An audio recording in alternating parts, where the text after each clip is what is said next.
यह है against the gods के सीजन 2 का नॉवल एक्सप्लेनेशन, जिसमें एक साथ पार्ट 22, 23, 24 और 25 को एक्सप्लेन किया गया है, जिसमें आप सभी का स्वागत है।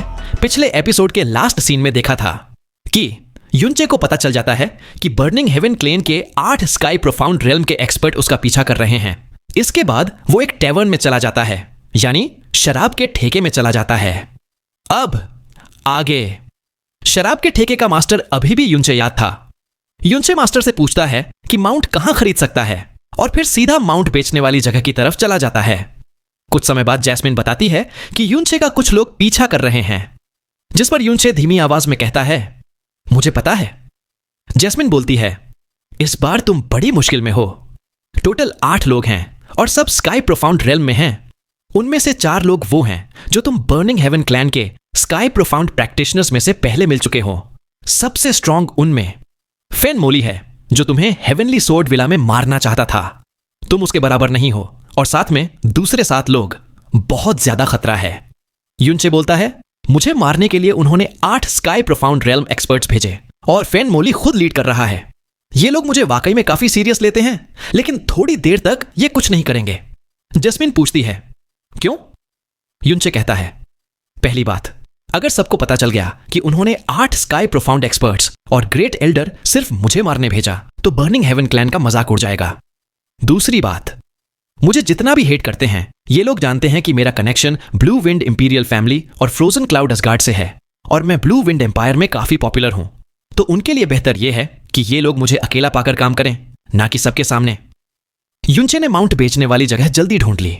यहां माउंट्स काफी वैरायटी में थे, ज्यादातर लो लेवल प्रोफाउंड बीस्ट्स जो वेस्टलैंड ऑफ डेथ के बॉर्डर से पालतू होते थे। सबसे महंगा low grade true profound 1 horned beast था। युनचे ने 15 पर्पल प्रोफाउंड कॉइन्स देकर एक 1 हॉर्न्ड बीस्ट ले लिया और सीधा उस पे चढ़ के वेस्टलैंड ऑफ डेथ की तरफ भाग गया।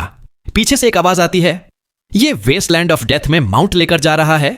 लगता है इसका कोई कंट्रैक्टेड प्रोफाउंड बीस्ट भी नहीं है। आखिर में ये बस एक छोटा सा लूजर है। दूसरा बोलता है, बकवास मत कर, इसकी ऑरा लॉक करो और ट्रैक करते रहो। एक्शन का टाइम वेस्टलैंड ऑफ डेथ पहुंचने पे आएगा। तीसरा पूछता है, क्या चांस है उसने हमें देख लिया? दूसरा बोलता है, उसका प्रोफाउंड स्ट्रेंथ कल्टीवेशन सिर्फ अर्थ प्रोफाउंड रेल्म का है, वो हमें डिटेक्ट नहीं कर सकता। इस बार इसका बचना नामुमकिन है। चलो। दूसरी तरफ 1 हॉर्न्ड बीस्ट फुल स्पीड से वेस्टलैंड ऑफ डेथ में दाखिल हो गया। अंदर जाते ही खौफनाक ऑरा चारों तरफ फैल गई और 1 हॉर्न्ड बीस्ट डर के मारे कांपने लगा। युनचे ने उसके सिर पर हाथ रखा और उसे फुल स्पीड से आगे बढ़ने को कहा। थोड़ी देर बाद 10 ट्रू प्रोफाउंड बीस्ट्स सामने आ गए।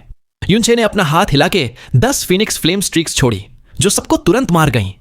ऐसे ही युनचे बिना रुके आगे बढ़ता रहा। कोई ट्रू प्रोफाउंड बीस्ट उसके पास नहीं आ सका। जैसे जैसे वो अंदर जा रहा था, वैसे वैसे स्पिरिट प्रोफाउंड बीस्ट्स का एरिया शुरू हो गया। यहां लोग बहुत कम आते हैं और थोड़ा आगे तो बिल्कुल ही इंसान नजर नहीं आता। युनचे ने वही रास्ता चुना जो उसने पहली बार वेस्टलैंड ऑफ डेथ आते समय लिया था। जल्दी ही वो जगह आ गई जो उसकी यादों में थी। उसने पीछे देखा, गहरी सांस ली, अपना प्रोफाउंड एनर्जी ऑरा कंप्रेस किया, फिर 1 हॉर्न्ड बीस्ट को जोर से मारा। बीस्ट चिल्लाया और तेजी से आगे भाग गया। इसी वक्त युनचे उससे छलांग मार के नीचे उतर गया और उसके शरीर से एक पल के लिए नीली रोशनी चमकी। यह थी फ्रोजन क्लाउड वॉल टेक्निक, जो उसने अपने वाटर एलिमेंट का इस्तेमाल करके एक्टिवेट की थी, जिससे एक लाइट ब्लू ट्रांसलूसेंट बैरियर युनचे के आसपास बन गई, जो उसकी सप्रेस्ड ऑरा को और छुपाने लगी। साथ ही युनचे का येलो प्रोफाउंड हैंडल उसके हाथ से निकल के एक धुंधला इंसानी फिगर बन गया, जो 1 हॉर्न्ड बीस्ट पर बैठ के दूर भाग गया। फ्रोजन क्लाउड वॉल टेक्निक से युनचे की ऑरा बिल्कुल छुप गई। ये फ्रोजन क्लाउड आर्ट्स का नॉर्मल प्रोफाउंड टेक्निक था, जो डिफेंस के लिए नहीं बल्कि ऑरा छुपाने के लिए थी। सिर्फ 10 सांस के अंदर 8 लोग वहां आ गए जहां युनचे पहले था।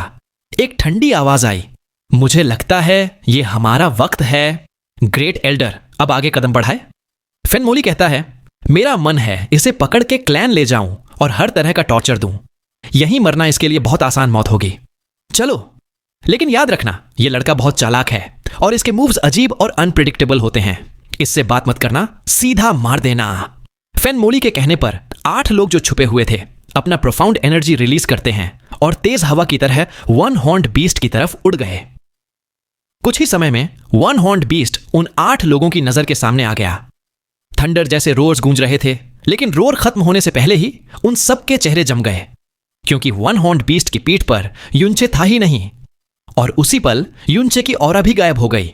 एक बर्निंग हेवन क्लैन का बंदा गुस्से से चिल्लाता है, हरामी कहीं का, उस छोटे ने हमें बेवकूफ बनाया। इस समय फेनमोली तो इतना गुस्से में था, उसका पूरा जिस्म कांपने लगा। कोई पूछता है, क्या हो सकता है कि उसने हमें पहले ही देख लिया हो? फेनमोली दांतों तले बोलता है, बहुत चालाक तरीके निकाले इसने, हमारी स्पिरिचुअल परसेप्शन से पूरी तरह छुप गया। वो हाथ हिला के ऑर्डर देता है, वो जरूर दूसरी डायरेक्शन में भागा है, लेकिन दूर नहीं गया होगा। हम 3 टीम्स में बांट जाते हैं। मैं और फेन मोयू वापस पीछे की तरफ जाते हैं। फेन दुआनचांग, फेन मोरैन, तुम दोनों 2-2 लोग लेकर ईस्ट और वेस्ट डायरेक्शन में जाओ। फेन मोली के कमांड के साथ 8 लोग बिजली की तरह 3 डायरेक्शंस में उड़ गए। हुश की आवाज के साथ एक तेज गर्म हवा पत्थर की दीवार के पास से गुजरी जहां युनचे छुपा था।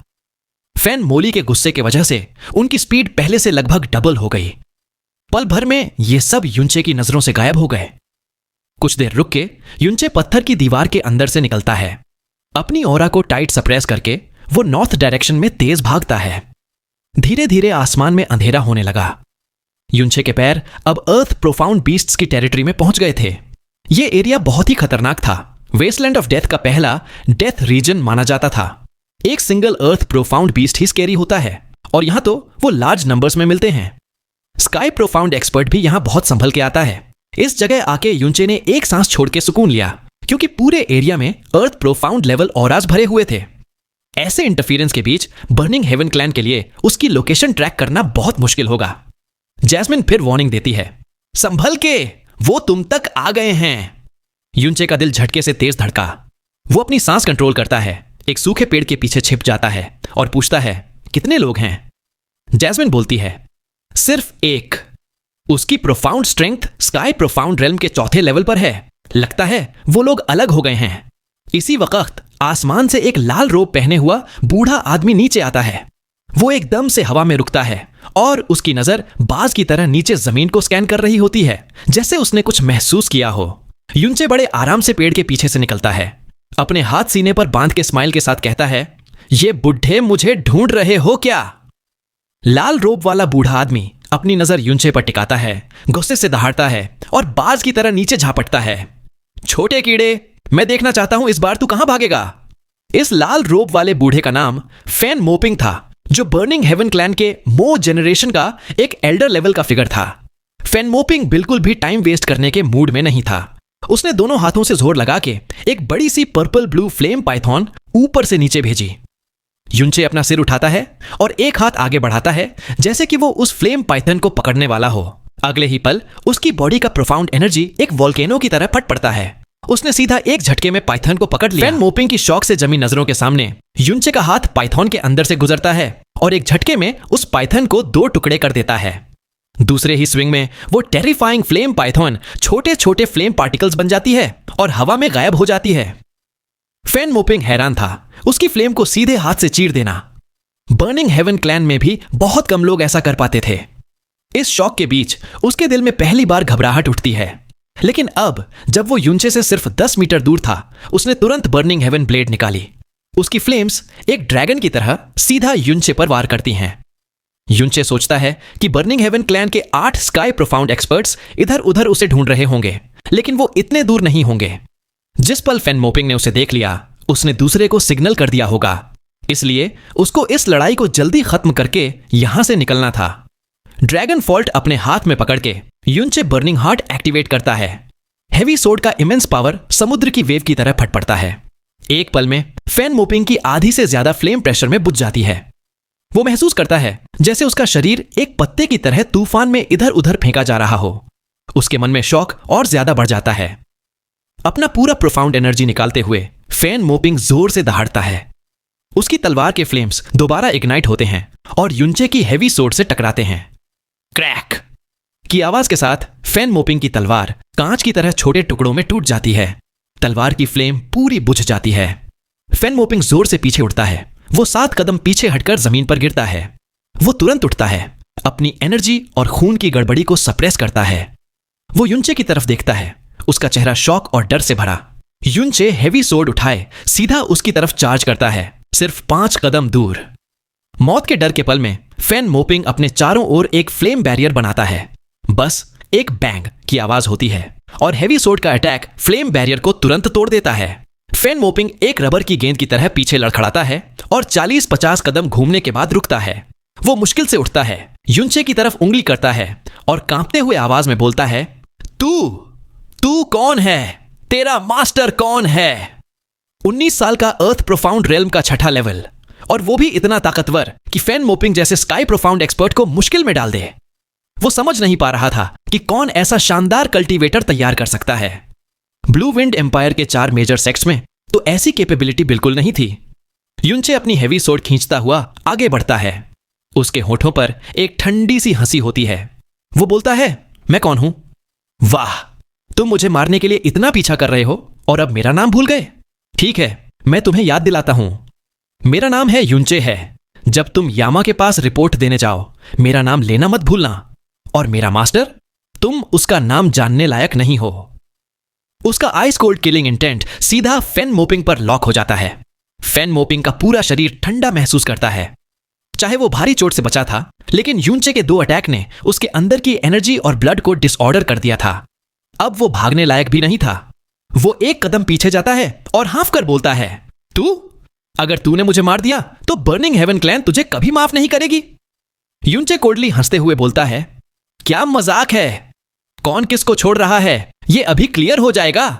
बार बार तुम लोग मुझे परेशान कर रहे हो। लगता है तुम बर्निंग हेवन क्लैन वाले अपनी ताकत का घमंड करके हमेशा कमजोर को दबाते हो और जिसे चाहो मार देते हो। लेकिन अफसोस, तुम्हें मुझे परेशान नहीं करना चाहिए था। यह कहकर युनचे ने अपनी हेवी सोर्ड फैन मोपिंग पर स्मैश की, जिससे आसपास का स्पेस भी हल्की सी हिलावट महसूस करता है। फैन मोपिंग आंखें फाड़ के पूरे गुस्से में चिल्लाता है, छोटे, क्या तू समझता है सिर्फ तू अकेला मुझे मार पाएगा? फैन मोपिंग अपना शरीर उछालता है और एकदम से 100 फुट ऊपर आसमान में फ्लोट करने के लिए जाने लगता है। उसने सोचा था कि आसमान में रहने से वो युनचे से सुरक्षित रहेगा। जैसे ही वो ऊपर बढ़ रहा था, सांस लेने का मौका भी नहीं मिला कि एक सिलुएट उसके सामने फ्लैश होता है। युनचे का चेहरा सामने था, होठों पे एक शैतानी मुस्कान के साथ। युनचे को देखकर फैन मोपिंग की आंखों की प्यूपिल छोटे हो जाते हैं और उसके विजन में वो खौफनाक हेवी सोर्ड और बड़ा होता जाता है। बूम की आवाज के साथ जैसे उसके सिर के अंदर कोई माइन फट गई हो, उसका दिमाग बिल्कुल खाली हो जाता है। होश पूरी तरह से उड़ जाता है और वो लकड़ी के गट्ठर की तरह जमीन पर गिर जाता है, एक थंप की आवाज के साथ। उसका शरीर अब कभी नहीं हिलेगा। फैन मोपिंग ने अपनी पूरी जिंदगी दबंग बन के गुजारी थी। उसने कभी नहीं सोचा था कि उसकी मौत एक यंगर जनरेशन के हाथों होगी। युनचे चलता है फैन मोपिंग की लाश के पास और उसकी स्पेशल रिंग उतार लेता है। जैसे एक्सपेक्टेड था, बर्निंग हेवन क्लैन का एक एल्डर लेवल फिगर होने के नाते उसके रिंग में बहुत कुछ रेयर आइटम मिलते हैं।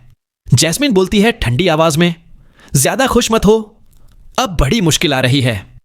युनचे तुरंत मुड़ता है। आसमान में 3 काले डॉट्स दिखते हैं जो बहुत तेज रफ्तार से करीब आते हैं। पल भर में उनका रंग लाल होता है और 3 लाल सिलुएट सामने दिखते हैं। उन तीनों का प्रोफाउंड स्ट्रेंथ कल्टीवेशन बहुत ही खौफनाक था। बीच वाले का पावर तो दोनों साइड वालों से मिलकर भी ज्यादा था। वो था फैन मोली। युनचे बिना सोचे समझे तुरंत नॉर्थ डायरेक्शन की तरफ भागता है।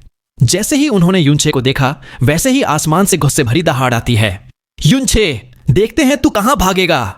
उस दहाड़ के साथ ऊपर से एक आधे मीटर से ज्यादा मोटा फायर ड्रैगन जोर से हाउल करते हुए नीचे गिरता है। दूसरे ही पल में 100 मीटर का एरिया जमीन पर बिल्कुल फ्लैट हो जाता है और पर्पल फ्लेम्स आसमान तक जलते दिखते हैं। युनचे को फ्लेम से डर नहीं था, लेकिन उस वेव की शॉक उसके सीने पर एक हैवी हैमर की तरह लगती है, जिससे वो पीछे उल्टी करते हुए गिरता है। वो तीनों लाल कपड़े पहने लोग एक साथ नीचे उतरकर उसे घेर लेते हैं, एक ट्रायंगुलर ट्रैप में। ये 3 थे, फैन दुआनचांग, फैन मोयू और ग्रेट एल्डर फैन मोली। जैसे ही उनकी नजर फैन मोपिंग की लाश पर पड़ती है, वो हैरान हो जाते हैं और उनके चेहरे पर गुस्से की आग लग जाती है। 17th एल्डर फैन मोयू बोलता है, तूने फैन मोपिंग को मार दिया।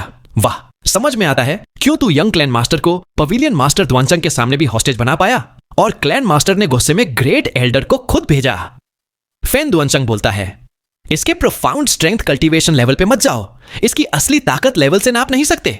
मोपिंग के हाथ से हारना मुझे हैरान नहीं करता, लेकिन इतनी जल्दी मर जाना, ये उम्मीद नहीं थी।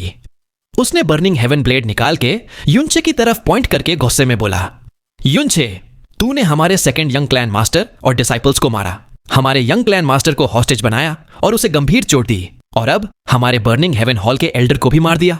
आज हम तेरा बुरा हाल करके ही दम लेंगे। फैन दुआनचंग था स्काई प्रोफाउंड रेल्म लेवल के का 8वें लेवल पर, फैन मोयू 5वें लेवल पर, और फैन मोली एक terrifying half step emperor profound realm expert. उन तीनों का स्ट्रॉन्ग ओरा युनचे के ऊपर इतना प्रेशर बनाता है कि उसकी सांस रुक सी जाती है और शरीर जैसा जम सा जाता है। फैन मोली गुस्से से बोलता है, इतनी बातें क्यों करना? पूरे सेक्ट के 8 स्ट्रॉन्ग मास्टर्स एक आदमी का पीछा कर रहे हैं और हम उसे एक बार खो भी बैठे। ये हमारे लिए सबसे बड़ी बेइज्जती है। अब जब इसका रास्ता बंद है, मैं इसे खुद जहन्नुम भेजूंगा। फैन मोली उछलता है, दोनों हाथ युनचे की तरफ पुश करता है। पल भर में नीचे का स्पेस जोर से डिस्टॉर्ट होता है। कई मीटर जमीन फटके नीचे धंस जाती है। सी ऑफ पर्पल कलर फ्लेम्स हवा में बनकर जबरदस्त एयर वेव के साथ युनचे की तरफ गिरता है। युनचे की भौहें तन जाती हैं।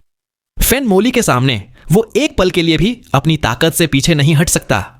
अपने अंदर का पूरा प्रोफाउंड एनर्जी अनलीश करके हैवी सोर्ड में डालता है, जिससे उसके पीछे एक बड़ा सा ब्लू वुल्फ आसमान की तरफ चीखता है। ये थी sky wolf slash. Attack dragon fault की पूरी पावर एक बड़े से वुल्फ फिगर में बदलकर फ्लेम सी में घुस जाती है। रमंबल रमंबल की आवाज होती है। आसमान में पर्पल फ्लेम सी और स्काई वुल्फ एक साथ फटपड़ते हैं। वुल्फ की ताकत ने फ्लेम सी को 2 हिस्सों में काट दिया, लेकिन पल भर में पर्पल फ्लेम्स ने उसे निगल लिया। स्काई वुल्फ का फिगर खत्म कर दिया जाता है, जिसकी वजह से युनचे के सीने में एक तेज प्रेशर आता है। उसका शरीर जोर से पीछे उछल जाता है। एक बहुत पावरफुल एनर्जी उसके अंदर घुसकर उसके टेंडन्स और मेरिडियंस तोड़ने लगती है। गले तक खून भर जाता है और वो उसे हवा में उछलकर बाहर उगल देता है।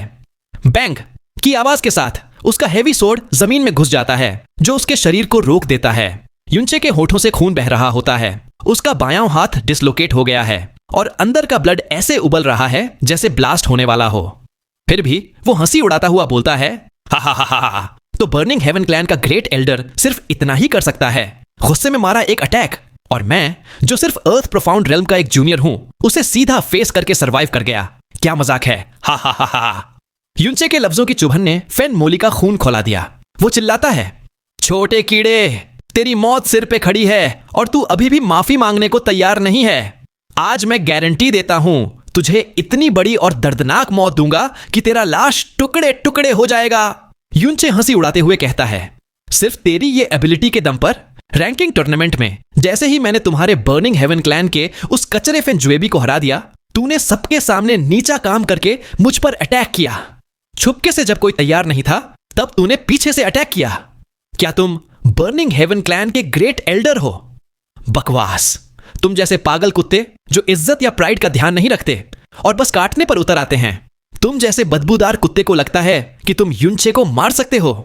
बर्निंग हेवन क्लैन का इतना बड़ा ग्रेट एल्डर होने के बावजूद फैन मोली ने कभी अपने लिए ऐसे जलील लफ्ज नहीं सुने थे। ऐसे जहरीले शब्द सुनते ही उसके सारे बाल खड़े हो गए। गुस्से में उसके आसपास चिंगारियां चमकने लगीं और उसके हाथ गुस्से से कांपने लगे। वो चिल्लाता है, छोटे कीड़े, पहले तेरी जान लूंगा, फिर तेरे मुंह को चिथड़े चिथड़े कर दूंगा मैं। फैन मोली के अंदर से एक धमाके जैसे ऑरा निकल पड़ी। उसके शरीर से डार्क पर्पल कलर का एक ड्रैगन शेप्ड फ्लेम उठकर चारों तरफ फैल गया। फिर वो फ्लेम उसके दोनों हाथों पर लपट गया, सीधा युनचे की तरफ बढ़ गया।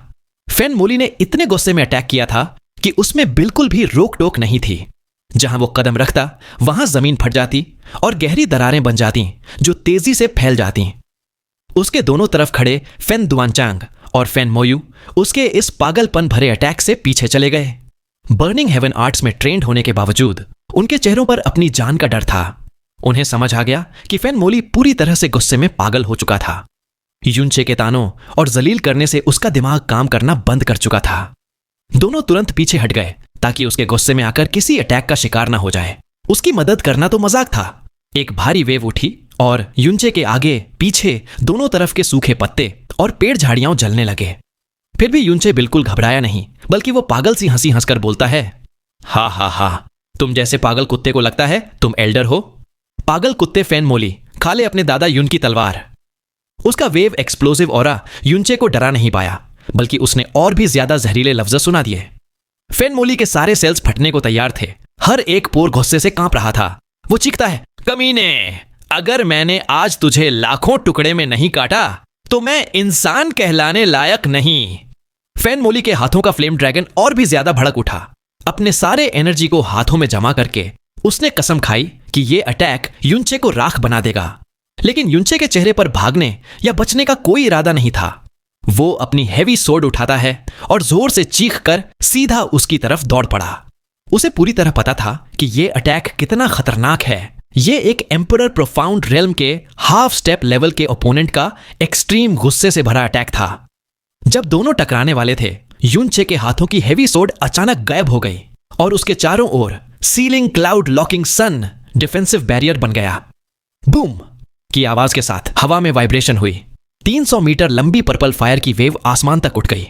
पूरा आसमान पर्पल हो गया। 300 मीटर के रेडियस में हर तरफ आग का समुद्र फैल गया। ड्रैगन शेप्ड फ्लेम्स आपस में उलझकर चारों तरफ फैल रहे थे। पेड़ पौधे, पत्थर, सब कुछ जलकर राख हो गया। और इसी आग के बीच युनचे शूटिंग स्टार की तरह दूर की तरफ उड़ा फैन मोली की नजरों से गायब हो गया। दूर से युनचे की आवाज आई जो नफरत और किलिंग इंटेंट से भरी हुई थी। फैन मोली, बूढ़े कुत्ते, एक दिन मैं अपने हाथों से तेरी गंदी जिंदगी खत्म करूंगा। अपना पूरा जोर लगाने के बाद फैन मोली का शरीर कुछ देर के लिए कमजोर हो गया, लेकिन उसने साफ साफ महसूस किया कि उसका अटैक युनचे के शरीर पर नहीं बल्कि एक बहुत मजबूत प्रोटेक्टिव बैरियर पर लगा था। उस बैरियर को तो उसने तोड़ दिया, लेकिन उसने उसकी स्ट्रेंथ का कम से कम 90% रोक लिया था और युनचे को कोई बड़ी चोट नहीं लगी थी। दूर से आती युनचे की आवाज में अभी भी पूरी ताकत थी। उसमें जरा भी कमजोरी या चोट का असर नहीं था। एक पल में फैन मोली समझ गया युनचे ने उसका गुस्सा जानबूझकर भड़काया था ताकि वो अपने पूरे जोर का अटैक करे और फिर उस अटैक का यूज करके वो वहां से भाग सके। फैन मोली का पूरा शरीर ऐसे था जैसे किसी बॉम्ब के पास गन पाउडर रखा हो। उसका खून फटने को था। उसे फिर से बेवकूफ बना दिया गया था। जैसे एक बेवकूफ कुत्ता अपनी पूंछ के पीछे घूमता है, वैसे ही वो घूम गया। उसका पूरा शरीर कांपने लगा और वो पागल कुत्ते की तरह युनचे के भागने की तरफ दौड़ा और कानों को फाड़ देने वाली आवाज में चीख पड़ा, युनचे, मैं तुझे मार दूंगा, मार दूंगा। फैन दुआनचंग कुछ देर के लिए शॉक में रह गया, लेकिन जल्द ही फैन दुआनचंग और फैन मोयू तुरंत फैन मोली के पीछे दौड़ गए। चाहे सीलिंग क्लाउड लॉकिंग सन ने फैन मोली की ताकत का 90% रोक लिया था, लेकिन बचा हुआ 10% भी युनचे के लिए काफी अनकंफर्टेबल था। अपने सीने को पकड़कर दूर तक उड़ने के बाद उसका शरीर का इंपल्स खत्म हुआ। नीचे उतरकर उसने इलाके को ध्यान से देखा, फिर फ्रोजन क्लाउड वॉल टेक्निक का यूज किया।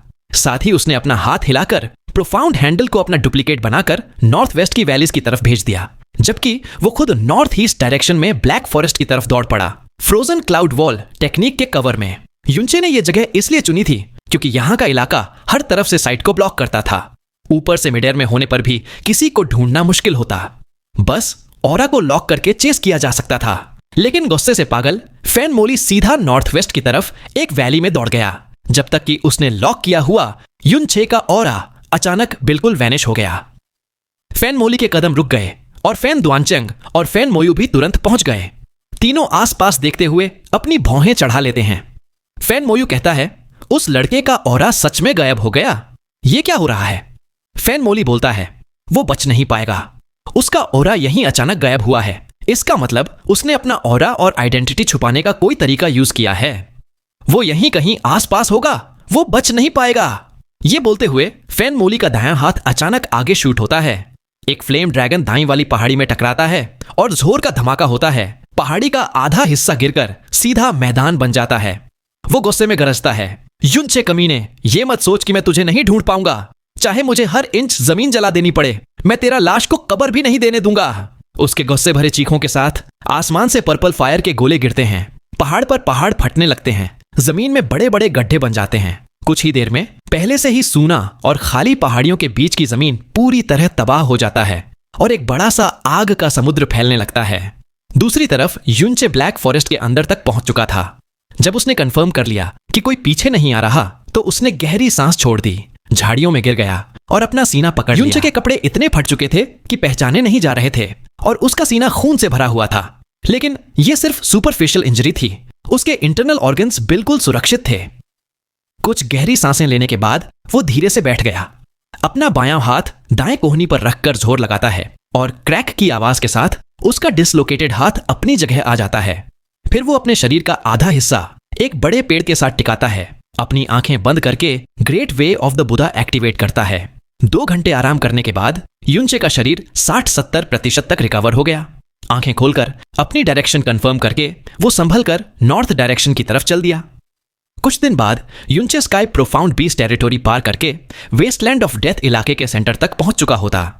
2 साल गुजरने के बाद भी उस साल चू युएचान और फ्लड ड्रैगन्स के बीच हुआ लड़ाई के निशान अभी भी यहां थे, और कोई नया निशान प्रोफाउंड बीस्ट्स का यहां नहीं था। चाहे दोनों फ्लड ड्रैगन्स को कब का खत्म कर दिया गया था, लेकिन उनका बचा हुआ माइट और हल्का सा ड्रैगन ऑरा अभी भी वेस्टलैंड ऑफ डेथ के बीस्ट्स को दूर रखता था और कोई पास आने की हिम्मत नहीं करता था। इस खुले मैदान में एक लौता पहाड़ जो तबाही से बचा था, उस पहाड़ के नीचे एक पिच ब्लैक गुफा का एंट्रेंस था। युनचे धीरे से बोलता है, मैं आखिर वापस आ गया। चारों तरफ देखता हुआ वो जल्दी से उस पहाड़ के नीचे वाली गुफा में घुस गया। गुफा में कदम रखते ही रोशनी अंधेरे में निकल गई। पूरे एरिया में अंधेरा था। युनचे अपना सिर उठाकर बोलता है, प्राइमोर्डियल एज्योर ड्रैगन, तुम अभी भी यहां हो? जैसे ही युनचे की आवाज खत्म हुई, सामने की तरफ अंधेरे में प्राइमोर्डियल एज्योर ड्रैगन की 2 डार्क एज्योर ब्लू आंखें खुल गईं। वो कहता है, इंसान, तुम जो मेरी ब्लड लाइन को इनहेरिट किए हो, वापस आ गए हो, और इस बार तुम मेरे सोचने से जल्दी आ गए। 2 साल से भी कम समय में तुम अर्थ प्रोफाउंड रेल्म के लेट स्टेज तक पहुंच चुके हो। युनचे के लिए वेस्टलैंड ऑफ डेथ को क्रॉस करके वापस आना इसी वजह से जरूरी था। वो सर उठाकर कहता है, जब मैं पिछली बार गया था, तुमने कहा था कि अगर मैं 3 साल के अंदर अर्थ प्रोफाउंड रेल्म तक पहुंच गया तो तुम मुझे ड्रैगन गॉड्स मैरो और ड्रैगन गॉड्स सोल दोगे। प्राइमोर्डियल एज्योर ड्रैगन बोलता है, बिल्कुल सही, मैं भूला नहीं। तुम्हारे ऊपर मेरी उम्मीद का एक अंश है। मैं सबसे ज्यादा चाहता हूं कि तुम और स्पीड से स्ट्रांग बनो। जैसे मैंने सोचा था, तुमने मुझे निराश नहीं किया। इतने कम समय में तुम्हारा चौंकाने वाला प्रोग्रेस बहुत काबिल ए तारीफ है।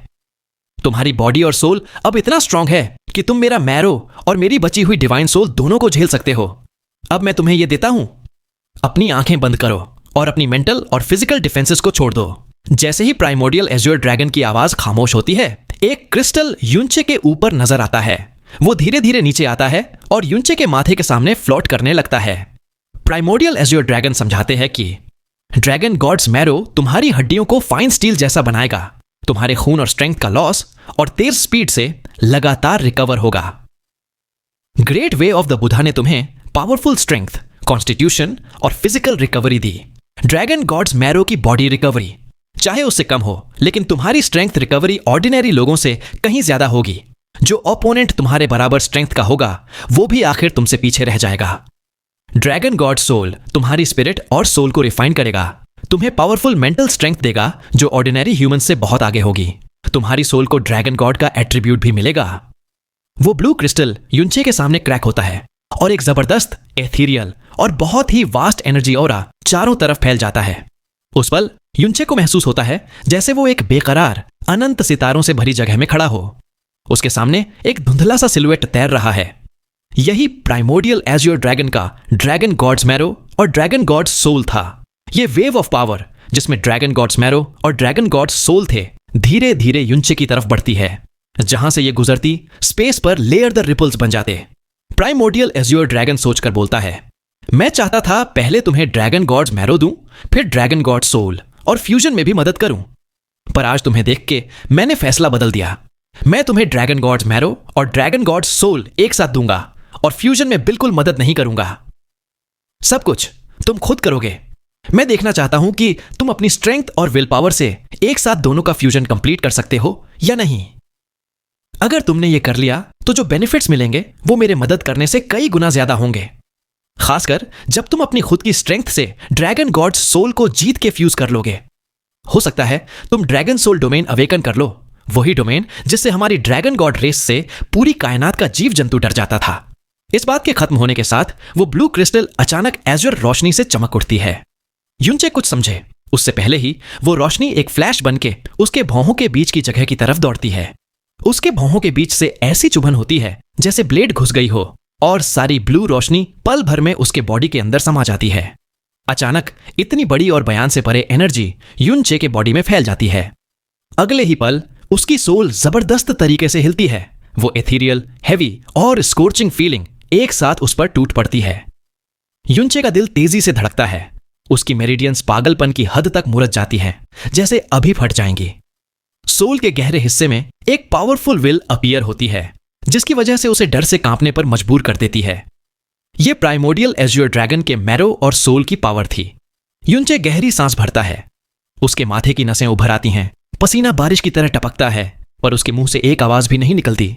उसकी आंखों की पुतलियां लगातार सिकुड़ती रहती हैं, लेकिन अंदर एक चमक, एक होश की रोशनी बरकरार रहती है। युनचे की बॉडी आग से डरती नहीं, पर जैसे ही ड्रैगन गॉड्स मैरो उसके बॉडी में घुसता है, उसे क्लियरली महसूस होता है कि एक बहुत गर्म फ्लेम उसकी हड्डियों के अंदर तेज रफ्तार से दौड़ रही है, जैसे उन्हें जला रही हो और छेद रही हो।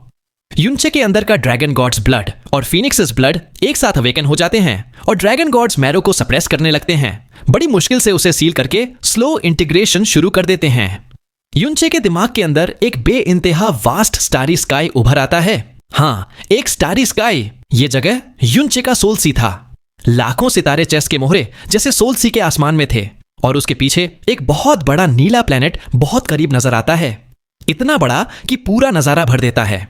इसी वक्त एक ड्रैगन क्राई पूरी कायनात को हिला देता है और उस इथेरियल स्टारी स्काई के बीच एक पूरी तरह एज्योर कलर्ड ड्रैगन का फिगर दिखाई देता है।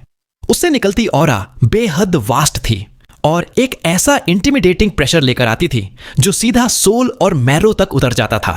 इसे देखकर युनचे सोचता है, क्या यही dragon God primordial azure dragon है? इसी बीच वो एज्योर ड्रैगन स्टारी स्काई में लहराता हुआ एक लंबी दहाड़ निकालता है और उस एक दहाड़ के साथ आसपास के 10,000 सितारे पल भर में फटकर मिट्टी के सबसे छोटे कण बन जाते हैं। सिर्फ एक लंबी दहाड़ से उसने आसानी से काउंटलेस सितारे तबाह कर दिए। युनचे की सोल जबरदस्त तरीके से कांप उठी। पूरी स्टारी स्काई हिलने लगती है। ये उसके सोल के अंदर से आने वाला डर का कंपल्शन था। प्राइमोडियल एज्योर ड्रैगन के इंटिमिडेटिंग प्रेशर के नीचे ऐसा लग रहा था जैसे हेवन और अर्थ दोनों झुक जाएंगे। उसके सामने युनचे को लगा जैसे वो एक धूल का झर्रा हो जो स्टारी स्काई के बीच हवा में फ्लोट कर रहा है। युनचे कभी भी कायर नहीं रहा, चाहे उसका सामना ऐसे दुश्मन से हो जो उससे 2 गुना, 10 गुना या कई गुना ज्यादा स्ट्रांग हो। वो कभी असल में नहीं घबराता। लेकिन अब जो उसकी सोल में घुस चुका था वो एक डिवाइन बीस्ट की सोल थी। चाहे वो सिर्फ एक छोटा सा अंश ही क्यों ना हो, पर वो ड्रैगन गॉड से आया था। वो बड़ा सा एज्योर ड्रैगन जैसे उसे देख लेता है, क्योंकि प्लैनेट से भी बड़े उसके 2 आंख उस पर लॉक हो जाते हैं। फिर वो मॉन्स्टर्स और इंपोजिंग प्रेशर लेकर उसकी तरफ दौड़ता है पल भर में। वो प्रेशर युनचे को अपने अंदर समा लेता है। वो बड़ा सा एज्योर ड्रैगन असल में एज्योर ड्रैगन सोल था जो उसके सोल सी में घुस गया था। उसे पूरी तरह इस एज्योर ड्रैगन सोल को अपनी सी ऑफ कॉन्शियसनेस में जीतकर इंटीग्रेट करना था, और इसी दरमियान उसे अपनी मेंटल स्ट्रेंथ का एक हिस्सा अलग करके अपनी हड्डियों में गए ड्रैगन गॉड्स मैरो का भी इंटीग्रेशन करना था। अगर ड्रैगन गॉड्स मैरो का फ्यूजन फेल होता तो ज्यादा से ज्यादा उसका शरीर चोट खाता, लेकिन अगर ड्रैगन गॉड सोल का फ्यूजन फेल होता तो उसकी सी ऑफ कॉन्शियसनेस सीधा तबाह हो जाती और वो एक जीता जागता लाश बन जाता जिसमें कोई विल ही ना होती। ड्रैगन क्राई के बीच पूरी स्टारी स्काई कांप उठती है। एज्योर ड्रैगन का सिलुएट युनचे की तरफ तेज रफ्तार से आता है और एक पल में उसका पूरा नजरिया उसके बड़े से बदन से भर जाता है। एक ऐसा मॉन्स्ट्रस मुंह नजर आता है जो जैसे पूरे हेवन को एक ही बाइट में निगल लेगा। युनचे का पूरा शरीर ठंडा हो जाता है, उसकी सोल हिलती है। अगर उसे ड्रैगन गॉड्स सोल इंटीग्रेट करना था तो सबसे पहले उसे अपनी सोल के डर को कॉन्कर करना था, जो इस ड्रैगन गॉड्स सोल के एब्सोल्यूट सप्रेशन के नीचे आ गया था। उसकी तेज हार्ट बीट की आवाज सीधा उसकी सोल तक सुनाई देती है। एज्योर ड्रैगन का सिलुएट करीब आता जाता है और युनचे की आंखों में गहरी नीली रोशनी भर जाती है। कभी वो कांपता है, कभी बिल्कुल स्टिफ हो जाता है, और इसी पल उसकी सोल जो अब तक दब के बिल्कुल खामोश थी अचानक पागलपन की तरह हिलने लगती है, जैसे उबलता हुआ पानी। युनचे के मुंह से एक जोर की रोर निकलती है। वो बोलता है, ये मेरा सोल सी है। चाहे तुम हेवन और अर्थ के डिक्टेटर हो, लेकिन जब तुम मेरे सोल सी में आ गए हो तो तुम्हें मेरी मर्जी के आगे झुकना पड़ेगा। रोर के साथ युनचे अपनी आंखें फैलाकर खुद से एज्योर ड्रैगन के सिलुएट की तरफ दौड़ पड़ता है। एज्योर ड्रैगन का बड़ा सा मुंह उसकी सिलुएट के साथ युनचे के बिल्कुल सामने दिखाई देता है। बूम की आवाज के साथ एक जोर का धमाका युनचे के दिमाग में गूंजता है। उसका पूरा मेंटल वर्ल्ड एकदम से टूट के बिखर जाता है। चाहे उसने अपने आप को मेंटली तैयार कर लिया था, लेकिन वो एक्सपेक्ट नहीं करता था कि ये मेंटल इंपैक्ट इतना ज्यादा खतरनाक होगा। वो जोर से दहाड़ता है अपनी पूरी कॉन्शियसनेस इकट्ठी करता और जितनी विल पावर उसके पास थी सब जगाता। लेकिन सबड्यू करना तो दूर, डिफेंड करना भी मुश्किल था। वो बिल्कुल खड़ा ही नहीं रह पा रहा था। यूनचे की सोल ड्रैगन गॉड सोल से पूरी तरह सप्रेस हो गया था और लगभग निगल लिया जा रहा था। अब उसके पास सोल डिवाइड करके ड्रैगन गॉड्स मैरो के साथ मर्ज होने का चांस नहीं था। ड्रैगन गॉड्स मैरो एकदम से सारी सप्रेशन तोड़ के यूनचे की हड्डियों में तेज गति से दौड़ने लगता है। यूनचे का चेहरा हर पल सफेद पड़ता जा रहा था, माथा पसीने से टपकने लगा जैसे बारिश, और जो दांत उसने जोर से भींचे हुए थे वो भी अब ढीले पड़ने लगे। तभी प्राइमोर्डियल एज्योर ड्रैगन एक लंबी सांस लेते हुए कहता है, क्या मैं गलत महसूस कर रहा था? इसके अंदर इविल गॉड के प्रोफाउंड वेन्स हैं, रेज गॉड के प्रोफाउंड आर्ट्स हैं, स्काई वुल्फ का पावर है, फीनिक्स का ब्लड लाइन है, पर क्या इसके पास कोई डिवाइन सोल नहीं है? लेकिन फिर मुझे हमेशा हल्का सा डिवाइन सोल का एहसास क्यों होता था इसके अंदर? शायद मैं सच में गलत था। सिर्फ एक इंसान के सोल से एक गॉड के सोल के साथ मर्ज होना बिल्कुल मुमकिन नहीं है, चाहे वो सिर्फ एक बचा हुआ अंश ही क्यों ना हो। सिर्फ अपने सोल के भरोसे 10 सांस तक रेजिस्ट करना और पूरा कोलैप्स ना होना, यह अपने आप में एक चमत्कार है। लगता है इसके सोल का एप्टीट्यूड भी उसके प्रोफाउंड स्ट्रेंथ से कम नहीं है। अगर ऐसा है तो चलो मैं इसे पूरा करता हूं। जब प्राइमोर्डियल एज्योर ड्रैगन ये बोलता है, एक एज्योर कलर्ड लाइट नीचे गिरती है। जैसे ही वो ब्लू लाइट यूनचे के शरीर को कवर करने वाली होती है, वो बीच में रुक जाती है। हवा में एक हल्की सी ओह की आवाज एज्योर ड्रैगन की तरफ से सुनाई देती है। यूनचे के माथे पर फीनिक्स ब्लड लाइन का फ्लेम मार्क एकदम से चमक उठता है। क्या ये हो सकता है? प्राइमोर्डियल एज्योर ड्रैगन, जो डिवाइन बीस्ट्स का हेड था, उसकी आवाज में अब एक स्पष्ट सरप्राइज था। यूनचे का कोलैप्सिंग सी ऑफ कॉन्शियसनेस अचानक से गोल्डन फ्लेम से भर जाता है। वो स्टारी स्काई जो पहले एज्योर ड्रैगन की शैडो ने निगल लिया था, फिर से वापस आ जाता है। यूनचे के आसपास एक वास्ट और गोल्डन समुद्र की आग फैल जाती है और उन आगों के ऊपर आसमान में एक विशाल स्कारलेट गोल्ड बर्ड अपने पंख फैलाकर एक लंबी चीख छोड़ता है। वो एज्योर ड्रैगन की सिलुएट से छोटा नहीं लग रहा था। उसका पूरा शरीर गोल्डन फ्लेम से जल रहा था और जैसे ही उसने आसमान की तरफ चीखा, आसपास के कुछ तारे तुरंत जल गए और एक पल में ही भस्म हो गए। एज्योर ड्रैगन की सिलुएट और वो गोल्डन कलर्ड बर्ड एक साथ दहाड़ते और चीखते हैं, पर गोल्डन कलर्ड बर्ड की आवाज हल्की सी ज्यादा ट्रेम्बलिंग थी। वो एक स्कारलेट गोल्ड लाइट छोड़ता है और आग का तूफान आसमान तक उठता है। आग इतनी तेज थी कि अनगिनत सूरज से निकलने जैसी फ्लेम की लपटें बन गई, जो पूरे स्टारी स्काई को भर देते। हर एक फ्लेम की लपटें एक तारे को निगल सकता था। जैसे ही वो स्कारलेट गोल्ड पंख हिले, सारे सूरज से निकलने जैसी फ्लेम की लपटें एज्योर ड्रैगन की सिलुएट की तरफ उड़ गई। जैसे ही वो पास आए, वो सब इकट्ठा होकर एक छोटा सूरज बन गई, जो इतना गर्म था कि उसकी रोशनी सोल को भी छेद सकती थी, और उसने एज्योर ड्रैगन की विशाल सिलुएट को पूरी तरह निगल लिया। एज्योर ड्रैगन की सिलुएट रेजिस्ट करती है, रिटेलिएट करती है, पर वो छोटा सूरज इतना खौफनाक था कि ड्रैगन गॉड का ये हिस्सा सोल भी उसके सामने दब गया। सिर्फ कम से कम 30 सांस के अंदर उसका रोर खत्म हो गया और वो कोलैप्स होकर नीले रंग के तारे बनकर स्टारी स्काई में बिखर गया। यूनचे का शरीर जोर से हिला और वो जमीन पर गिर गया और बेहोश हो गया। जब यूनचे बेहोश पड़ा रहा काफी देर तक, फीनिक्स का मार्क उसके माथा से धीरे धीरे गायब होने लगा। काफी देर की शांति के बाद प्राइमोर्डियल एज्योर ड्रैगन की आवाज फिर गूंजी। तो मेरा परसेप्शन गलत नहीं था, बस ये नहीं सोचा था कि फीनिक्स का सोल तुझे इतना बड़ा गिफ्ट दे देगा। लगता है वो भी मेरी तरह तेरी एप्टीट्यूड और दिल को पसंद करता है, या फिर मेरी तरह उसने भी वो खौफनाक चीज देख ली है। सीन शिफ्ट होता है बर्निंग हेवन क्लेन के उन 7 स्काई प्रोफाउंड रेल्म के एक्सपर्ट्स की तरफ जो यूनचे की तलाश कर रहे थे। उनमें से एक बोलता है, उसकी स्पीड हमसे ज्यादा बिल्कुल नहीं होगी। पिछले 2 दिन में हमने पूरा वेस्टर्न साइड सर्च कर लिया है। लगता है वो पक्का ईस्ट में छुपा है। हम फिर से उसके चक्कर में आ गए। फेनमोली दांतों को भींचते हुए कहता है, जब तक मैं उसकी लाश एक एक टुकड़े में नहीं कर देता, मेरी जिंदगी का गुस्सा कम नहीं होगा। तभी उनमें से एक बोलता है, ये हो क्या रहा है? सातों के सामने जो जगह आई वो एक खुली हुई जमीन थी। इस वेस्टलैंड ऑफ डेथ में जितना आगे जाते, इलाका उतना ही कॉम्प्लिकेटेड होता और प्रोफाउंड बीस्ट भी ज्यादा पावरफुल होते। लेकिन उनके सामने की यह जगह अजीब तरह से बिल्कुल खाली थी। इधर उधर नजर घुमाने पर एक भी प्रोफाउंड बीस्ट का साया तक नहीं था और न ही उनकी दहाड़ की आवाज सुनाई दे रही थी। उस खाली जमीन पर एक छोटा पहाड़ और उसके नीचे एक गुफा थी। फेनमोली जमीन देखते हुए कहता है, ये जगह साफ साफ एक बैटल से बनी है और दोनों तरफ की स्ट्रेंथ कम से कम स्काई प्रोफाउंड रेल्म के पीक पर थी। लेकिन यह बैटल शायद 1 या 2 साल पहले हुई थी।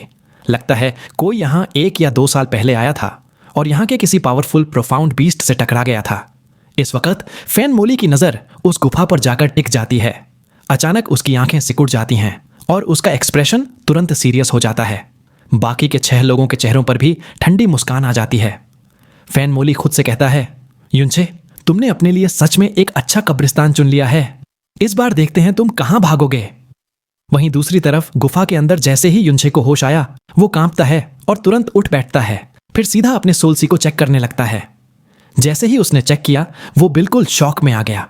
वो बिना शक उसका अपना सोल था, बहुत ज्यादा फेमिलियर, लेकिन साथ ही बहुत ज्यादा अनफेमिलियर भी, क्योंकि उसका सोलसी जैसे एक समुद्र से बदल के रियल का स्टारी स्काई बन गया था। वो इतना बड़ा और पावरफुल था कि वो खुद उसकी बाउंड्रीज का अंदाजा नहीं लगा पा रहा था। युनचे अपने आप से बड़बड़ाता है, क्या ये सच में मेरी ही सोल है? उसके शरीर से एक और अजीब एहसास आता है। वो तुरंत अपने स्केलेटन को इनर विजन से देखता है और पाता है कि उसका मैरो पूरा गोल्डन कलर का बन गया है। इतना ही नहीं, उसके बोन्स की सरफेस से भी गोल्डन चमक आ रही है। उसका पहले फ्रैजाइल मैरो अब एक इम्प्रेग्नेबल फोर्ट्रेस की तरह हो गया, और जो बोन्स पहले ही ग्रेट वे ऑफ द बुधा और ड्रैगन ब्लड से रिफाइन हो चुके थे, अब कई गुना ज्यादा मजबूत हो गए।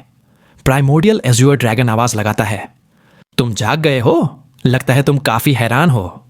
युनचे सिर उठाता है और पूछता है, मैं सक्सेसफुल हुआ, लेकिन मुझे क्लियरली याद है कि उसकी आखिर याद यह थी कि एक विशाल फायरबर्ड उसके सोलसी में आया था और अपनी भयानक फ्लेम से एज्योर ड्रैगन की सिलुएट को निगल लिया था। प्राइमोर्डियल एज्योर ड्रैगन कहता है, हां, तुम सक्सेसफुल हुए। ड्रैगन गॉड्स मैरो और ड्रैगन सोल दोनों पूरी तरह तुमसे इंटीग्रेट हो चुके हैं, और यह प्रोसेस मेरे अनुमान से बहुत छोटा था।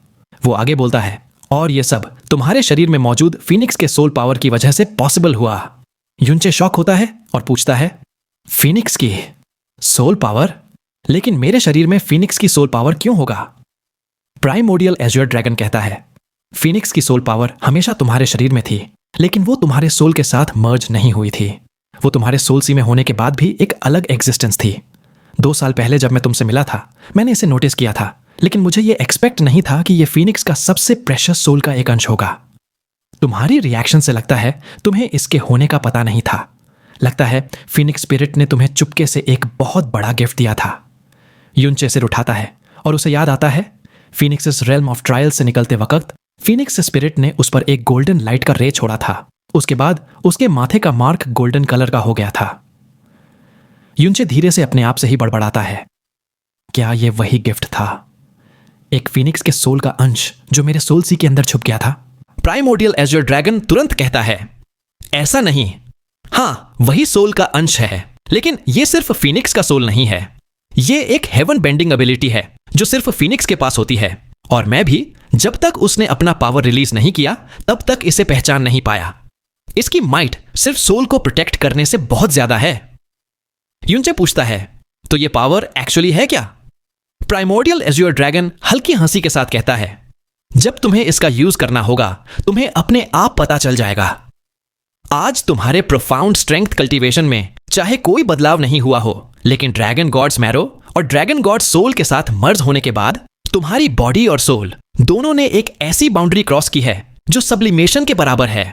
बस तुमने उन्हें पूरी तरह फ्यूज कर लिया है, इसलिए तुम्हें खुद से अभी क्लियरली फील नहीं हो रहा। और ड्रैगन गॉड्स सोल और मैरो के साथ तुम अपने शरीर में मौजूद ड्रैगन गॉड्स ब्लड लाइन का पावर अब और ज्यादा पूरी तरह रिलीज कर पाओगे।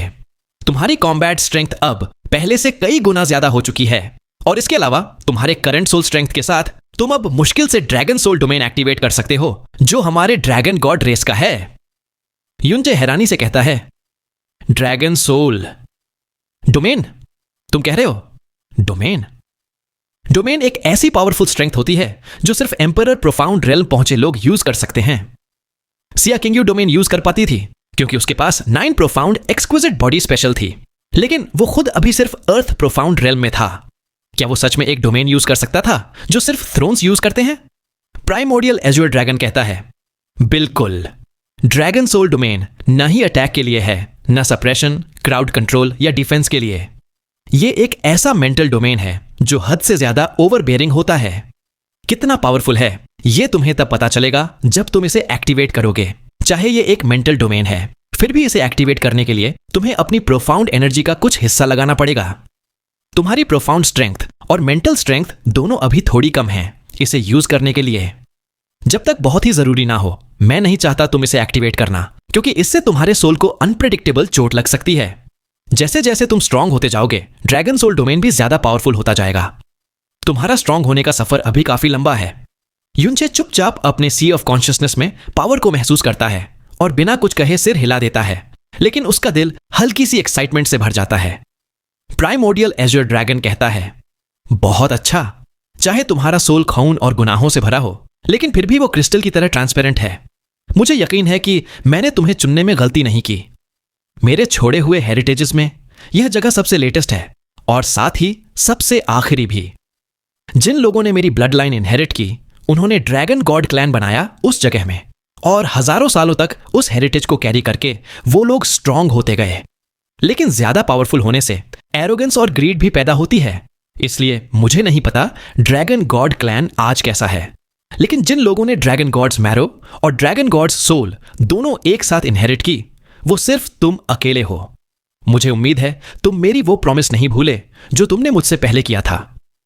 युनचे ईमानदारी से कहता है, जो प्रॉमिस मैंने आपसे किया था मैं बिल्कुल नहीं भूला। अगर मैं कभी उस जगह पहुंच गया तो मैं अपनी पूरी ताकत लगा के उस तलवार को ढूंढूंगा जिसके बारे में आपने कहा था, और अगर मुझे वो मिल गई तो मैं पूरी कोशिश करके सील तोड़ने का तरीका ढूंढूंगा और तुम्हारी बेटी को फिर से दिन का उजाला दिखाने की कोशिश करूंगा। प्राइमोर्डियल एज्योर ड्रैगन कहता है, बहुत अच्छा। इस तरह मेरा ये बचा हुआ रेजिडुअल सोल जो इतने सालों से स्ट्रगल कर रहा था, अब आराम से खत्म हो सकता है। तो मुझे अपनी लास्ट पावर से तुम्हारे लिए एक आखिरी काम करने दो। अगर मैं सही सोच रहा हूं तो तुम्हारे पास एक ड्रैगन कोर है जो एक एम्परर प्रोफाउंड फ्लेम ड्रैगन का है। उसे ड्रैगन फॉल्ट सोर्ड के साथ स्काई पॉइजन पर्ल से एक पल के लिए हैरान होता है, लेकिन बिना सवाल किए ड्रैगन फॉल्ट सोर्ड और ड्रैगन कोर निकाल लेता है। एज्योर ड्रैगन की नीली आंखें चमक उठती हैं। ड्रैगन फॉल्ट और एम्परर प्रोफाउंड ड्रैगन कोर एक साथ हवा में उठते हैं। जैसे ही वो दोनों उसके ऊपर तैरते हैं, प्राइमोर्डियल एज्योर ड्रैगन बोलता है, ये ड्रैगन फॉल्ट सोर्ड एक इंसान छोड़ के गया था जो ड्रैगन गॉड्स ट्रायल्स में फेल हो गया था। इस तलवार के अंदर एक सील्ड यंग ड्रैगन का सोल है। 1000 साल तक ये मेरे ड्रैगन ऑरा के साथ ट्रायल ग्राउंड्स में रहा, इसलिए कभी मध्यम नहीं हुआ। अब तुम्हारे पास एक एम्परर प्रोफाउंड ड्रैगन का ड्रैगन कोर है, तो इसकी इच्छा पूरी करो। अचानक एम्परर प्रोफाउंड ड्रैगन कोर से एक स्कारलेट फ्लेम फूट पड़ती है। यह एक ट्रू ड्रैगन का फ्लेम था, इतना गर्म कि आसपास की हवा भी जलने लगे। ब्लू लाइट की लीड में ड्रैगन फॉल्ट सोर्ड उस फ्लेम के अंदर चला जाता है और पूरी तरह उसमें लपेट लिया जाता है। थोड़ी ही देर में पूरा तलवार एक आग के गोला जैसे जलने लगता है। अगर कोई फ्लेम के अंदर देख सके तो वो पाता कि बर्निंग ड्रैगन कोर तलवार के विशाल बॉडी को छूकर धीरे धीरे मेल्ट हो रहा है और पूरा तलवार में समा जा रहा है। हवा में आग एक पल में बुझ जाती है। एम्पेरर प्रोफाउंड ड्रैगन कोर गायब हो जाता है और ड्रैगन फॉल्ट तलवार नीचे उतरती है। उस पल एक ऐसी सोर्ड फोर्स छा जाती है जो बेहद ओवरबेयरिंग थी, सूरज के जैसे तेज और कई गुना ज्यादा हैवी और टायरानिकल थी, जिसने आसपास की पूरी स्पेस को खामोश कर दिया। बैंग की आवाज के साथ ड्रैगन फॉल्ट सीधा युनचे के हाथों में आता है, लेकिन नीचे की जमीन तुरंत फट जाती है और पूरी गुफा थोड़ी हिल जाती है। युनचे तलवार को कस के पकड़ता है, उसका हाथ सुन्न हो जाता है और उसकी आंखों में शॉक के साथ एक्साइटमेंट चमक जाती है। ड्रैगन फॉल्ट का आउटर लुक ज्यादा चेंज नहीं हुआ था, लेकिन इसका वेट अब पहले से बहुत ज्यादा था।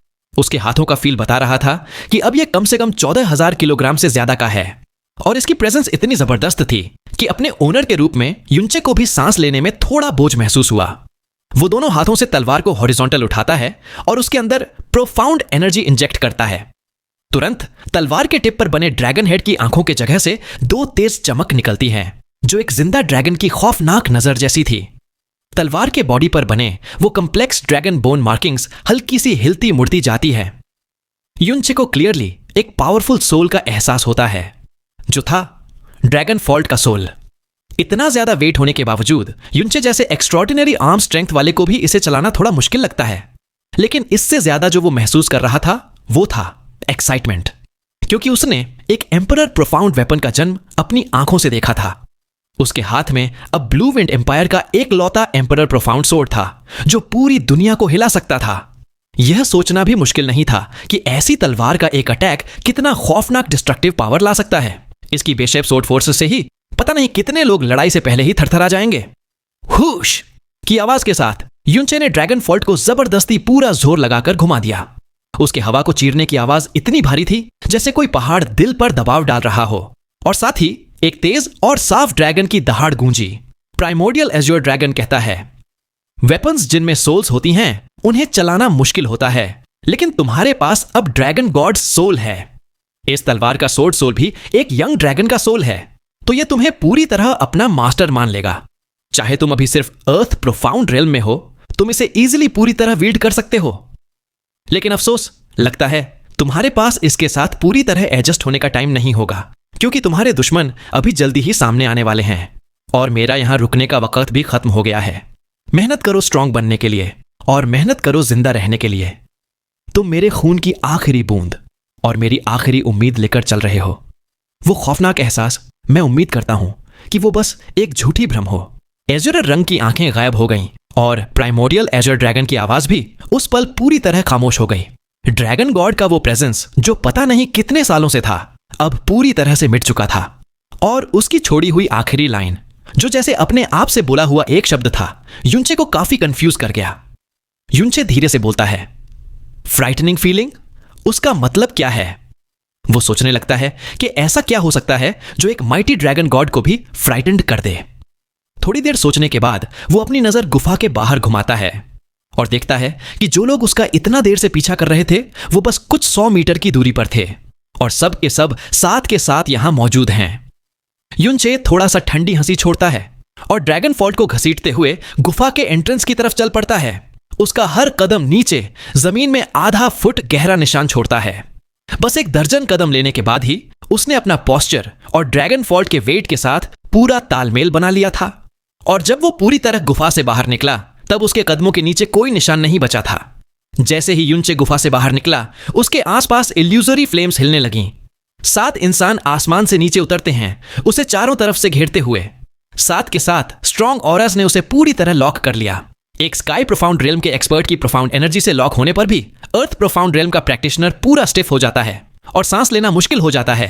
लेकिन युनचे जब एक साथ 7 स्काई प्रोफाउंड रेल्म एक्सपर्ट्स के लॉक में था, तब भी वो बिल्कुल शांत नजर आ रहा था। ना उसके चेहरे पर घबराहट थी, बल्कि एक मुस्कान थी, जैसे यह 7 लोग उसकी जान लेने नहीं बल्कि उसका स्वागत करने आए हों। फेन मोरैन बर्निंग हेवन ब्लेड उठाकर गुस्से से चिल्लाता है, युनचे, चाहे तुम कितने भी चालाक हो, तुम हमारे हाथों से नहीं बच सकते। इस बार देखते हैं कहां भागोगे। युनचे अपने होंठ कर्ल करके बोलता है, टिस्क टिस्क। तुम जैसे पुराने कुत्तों के डायलॉग्स कब बदलेंगे? हर बार मिलते हो तो कहते हो मैं नहीं बच पाऊंगा, पर हर बार मैं तुम्हें अपना धूल खिला के निकल लेता हूं। तुम्हारे चेहरे तो इतने फूल गए हैं जैसे किसी ने सुअर का मुंह बना दिया हो। फेन मोली युनचे को देखते ही अपना गुस्सा फाड़ने लगता है। वो बोलता है, इसे बकवास मत करने दो, पकड़ो इसे अभी। युनचे, देखते हैं अब कैसे भागता है। फेन मोरैन सबसे करीब था। एक जोर की दहाड़ के साथ उसका पूरा शरीर आग से लपेट लिया। बर्निंग हेवन ब्लेड ने अटैक किया और एक बर्निंग हेवन रेड लोटस सीधा युनचे की तरफ छोड़ा। जैसे ही फेन मोरैन पास आता है, युनचे अपना जिस्म घुमाता है पर तलवार से ब्लॉक नहीं करता। उसका बायां हाथ तलवार का हैंडल छोड़ के सीधा फेन मोरैन के बर्निंग हेवन ब्लेड की तरफ बढ़ जाता है। फेन मोरैन गुस्से में गरजता है, तुम मौत ढूंढ रहे हो। लेकिन अगले पल उसकी आंखें शॉक से फट जाती हैं। CRA CRA CRA की आवाज के साथ युनचे की ताकत एक वोल्केनो की तरह फूट पड़ती है और वो बिना तलवार के फेन मोरैन का बर्निंग हेवन ब्लेड पकड़ लेता है। सिर्फ एक दिल को चुभने वाली आवाज के साथ वो ब्लेड जो आग से जल रहा था सीधा मुड़ गई, फिर और मुड़ गई। सिर्फ एक सांस के अंदर उसकी आग पूरी तरह बुझ गई और पूरा बर्निंग हेवन ब्लेड एक गांठ में बदल गई। इसे देखकर फेन मोरैन की आंखें शौक से लगभग बाहर आ गईं। युनचे के हाथ पर बस एक हल्की सी खून की लाइन थी जो गहरी भी नहीं थी। ड्रैगन गॉड्स मैरो के रिफाइनमेंट के बाद उसकी हड्डी इतनी मजबूत हो गई थी कि शायद फेन मोरैन अगर अपनी फुल स्ट्रेंथ से भी उसे काटने की कोशिश करे तो बस एक हल्के स्क्रैच से ज्यादा कुछ ना होता। युनचे मुस्कान के साथ कहता है, तुम्हारी बर्निंग हेवन क्लैन वैसे ही बेचारी है। एक डिग्निफाइड एल्डर ऐसी घटिया तलवार यूज करता है जो एक ट्विस्ट में मुड़ जाती है। इसे देख के तो सामने वाले के दांत गिर जाएंगे हंसी से। अगली जिंदगी में कोई बेहतर सेक्ट चुनना। ऐसा कहने के बाद फिर अपने मुस्कुराते चेहरे के साथ यूनचे ने ड्रैगन फॉल्ट सीधा फेन मोरान के सीने पर दे मारा।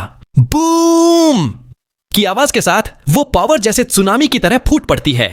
एक जोरदार धमाके के साथ फेन मोरान का शरीर 2 टुकड़ों में काट दिया जाता है। एक आधा हिस्सा सीधा फेन दुआनचांग की तरफ उड़ के उसके पैरों के पास गिरा, जबकि दूसरा हिस्सा फेन मोली की तरफ गया और लगभग उसके चेहरे पर पूरा खून छिड़क देता। फेन मोरान का ऊपर का हिस्सा जमीन पर जाकर गिरा, अभी भी थोड़ा कांप रहा था। उसकी 2 आंखें पूरी तरह खुली हुई थीं, जैसे वो सुकून से मर नहीं पाया, और वो समझ भी नहीं पाया कि वो कैसे मर गया। बचे हुए 6 लोग पूरी तरह से हैरान थे, खासकर वो लोग जो युनचे को पहली बार देख रहे थे। उनके चेहरे एकदम सफेद पड़ गए। वो अपनी आंखों पर विश्वास ही नहीं कर पा रहे थे। फेन मोरान सिर्फ एक आम स्काई प्रोफाउंड रेल्म प्रैक्टिशनर नहीं था, वो स्काई प्रोफाउंड रेल्म के 7वें लेवल के पीक का एक्सपर्ट था, लेकिन उसे युनचे ने केवल एक ही स्ट्राइक में मार दिया। फेन दुआनचांग गुस्से में चिल्लाता है, बदला बदला, ग्रेट एल्डर, मुझे इजाजत दो कि मैं इस नालायक को अपने हाथ से खत्म करूं। अपना पूरा गुस्सा निकालते हुए फेन दुआनचांग का बर्निंग हेवन ब्लेड सामने आता है। वो सीधा युनचे के सीने की तरफ अटैक करता है। जैसे ही उसने मूव छोड़ा, आसपास की हवा का तापमान कुछ दर्जन मीटर के एरिया में एकदम बढ़ गया। उसके पीछे से ही फेन मोयू फेन दुआनचांग का साथ देते हुए अपनी तलवार से युनचे पे अटैक करता है। 2 बर्निंग हेवन ब्लेड्स ने आसमान में 2 जोरदार लाल समुद्र जैसी आग उत्पन्न कर दी, जैसे 2 लाल समुद्र की लहरों ने युनचे को निगल लिया हो। युनचे के होठों पर एक टोंट भरी मुस्कान आती है। आग का तापमान वाकई बहुत ज्यादा था, इतना कि पत्थर को भी मैग्मा बना सके, लेकिन उसके लिए वो कुछ भी खतरा नहीं थी। उसने दोनों की तरफ देखना भी जरूरी नहीं समझा, बस अपनी तलवार से एक जोर का अटैक किया। ओवरलॉर्ड्स फ्यूरी की ताकत एम्परर प्रोफाउंड ड्रैगन फॉल्ट के साथ मिलकर अपने पीक पर पहुंच गई, एक ऐसी दहाड़ के साथ जैसे कोई असली ड्रैगन चीख रहा हो। बूम की आवाज के साथ 2 फ्लेम टंग्स तुरंत शैटर्ड हो गईं और हवा में हजारों चिंगारियों के रूप में बिखर गईं। फेन दुआनचांग और फेन मोयू एक साथ पीछे उड़ गए। उनके चेहरे पर शौक और गहरा हो गया, लेकिन वो दोनों एक साथ फिर जोर से दहाड़ते हैं। उनके शरीर हवा में घूमते हुए वापस सीधे हो जाते हैं और उनके शरीर से और भी ज्यादा खतरनाक बर्निंग हेवन फ्लेम्स उठने लगती हैं। दोनों ने अपने अल्टीमेट मूव का इस्तेमाल करते हुए युनचे पर अटैक किया। फेन दुआनचांग ने ब्लेजिंग सन स्लैश टेक्निक इस्तेमाल की और फेन मोयू ने burning heaven blood claw technique इस्तेमाल की, जिससे एक मॉन्स्ट्रस पर्पल फ्लेम और एक आसमान को ढकने वाला ब्लड क्लॉ भयानक पावर के साथ युनचे की तरफ बढ़ने लगे। 2 स्काई प्रोफाउंड एक्सपर्ट्स के अल्टीमेट अटैक्स सामने और पीछे से आते हुए देखकर युनचे की नजर तेज हो जाती है। वो empyrean dance of the phoenix wing technique का इस्तेमाल करता है, जिससे युनचे के शरीर में लाल फ्लेम अपीयर होती है और जैसे कोई शूटिंग स्टार उसका पूरा शरीर एकदम से आगे शूट हो जाता है, इतनी तेज स्पीड से कि फेन मोली भी उसकी चाल ट्रैक नहीं कर पाता। फेन मोयू का बर्निंग हेवन ब्लड क्लॉ पहले युनचे पर पूरी तरह लॉक था, जैसे एक ही अटैक में उसे चीर के रख देगा, लेकिन अचानक उसकी नजर धुंधलाने लगती है। युनचे गायब हो जाता है और बस उसके सामने एक ऐसा फायरबॉल का शैडो आता है जो इतना ज्यादा गर्म था कि समझ के बाहर।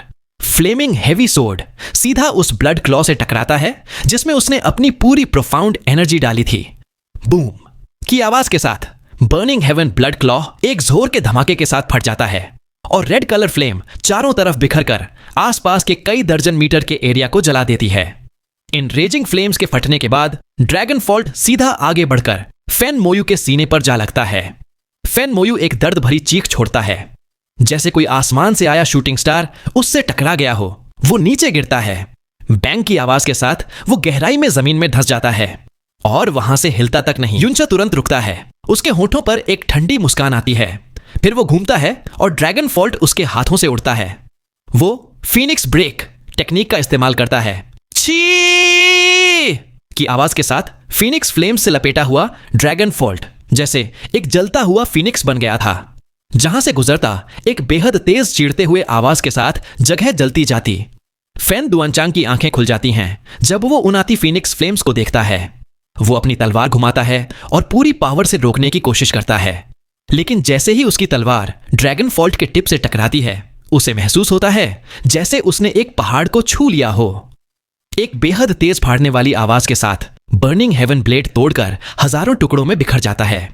ड्रैगन फॉल्ट की पावर जरा भी कम नहीं होती और जैसे गरम छुरी मक्खन काट रही हो, फेन दुआनचांग के शरीर को चीर कर निकल जाता है। फेन डुआनचैंग से एक दर्द भरी कराह निकलती है। उसकी आंखें बाहर को उभर आती हैं। टूटा हुआ बर्निंग हेवन ब्लेड बेजान होकर उसके हाथ से नीचे गिर जाता है। वो धीरे से अपने सिर को नीचे करता है। उसके सीने में एक ऐसा ट्रांसपेरेंट छेद था जो उसके दिमाग से भी बड़ा था। उस छेद के दूसरे तरफ का मंजर वो पूरी तरह देख सकता था। उसका शरीर हवा से नीचे गिरता है और पुंग की आवाज के साथ जमीन पर जा टकराता है और उसकी जिंदगी का सफर यही समाप्त होता है।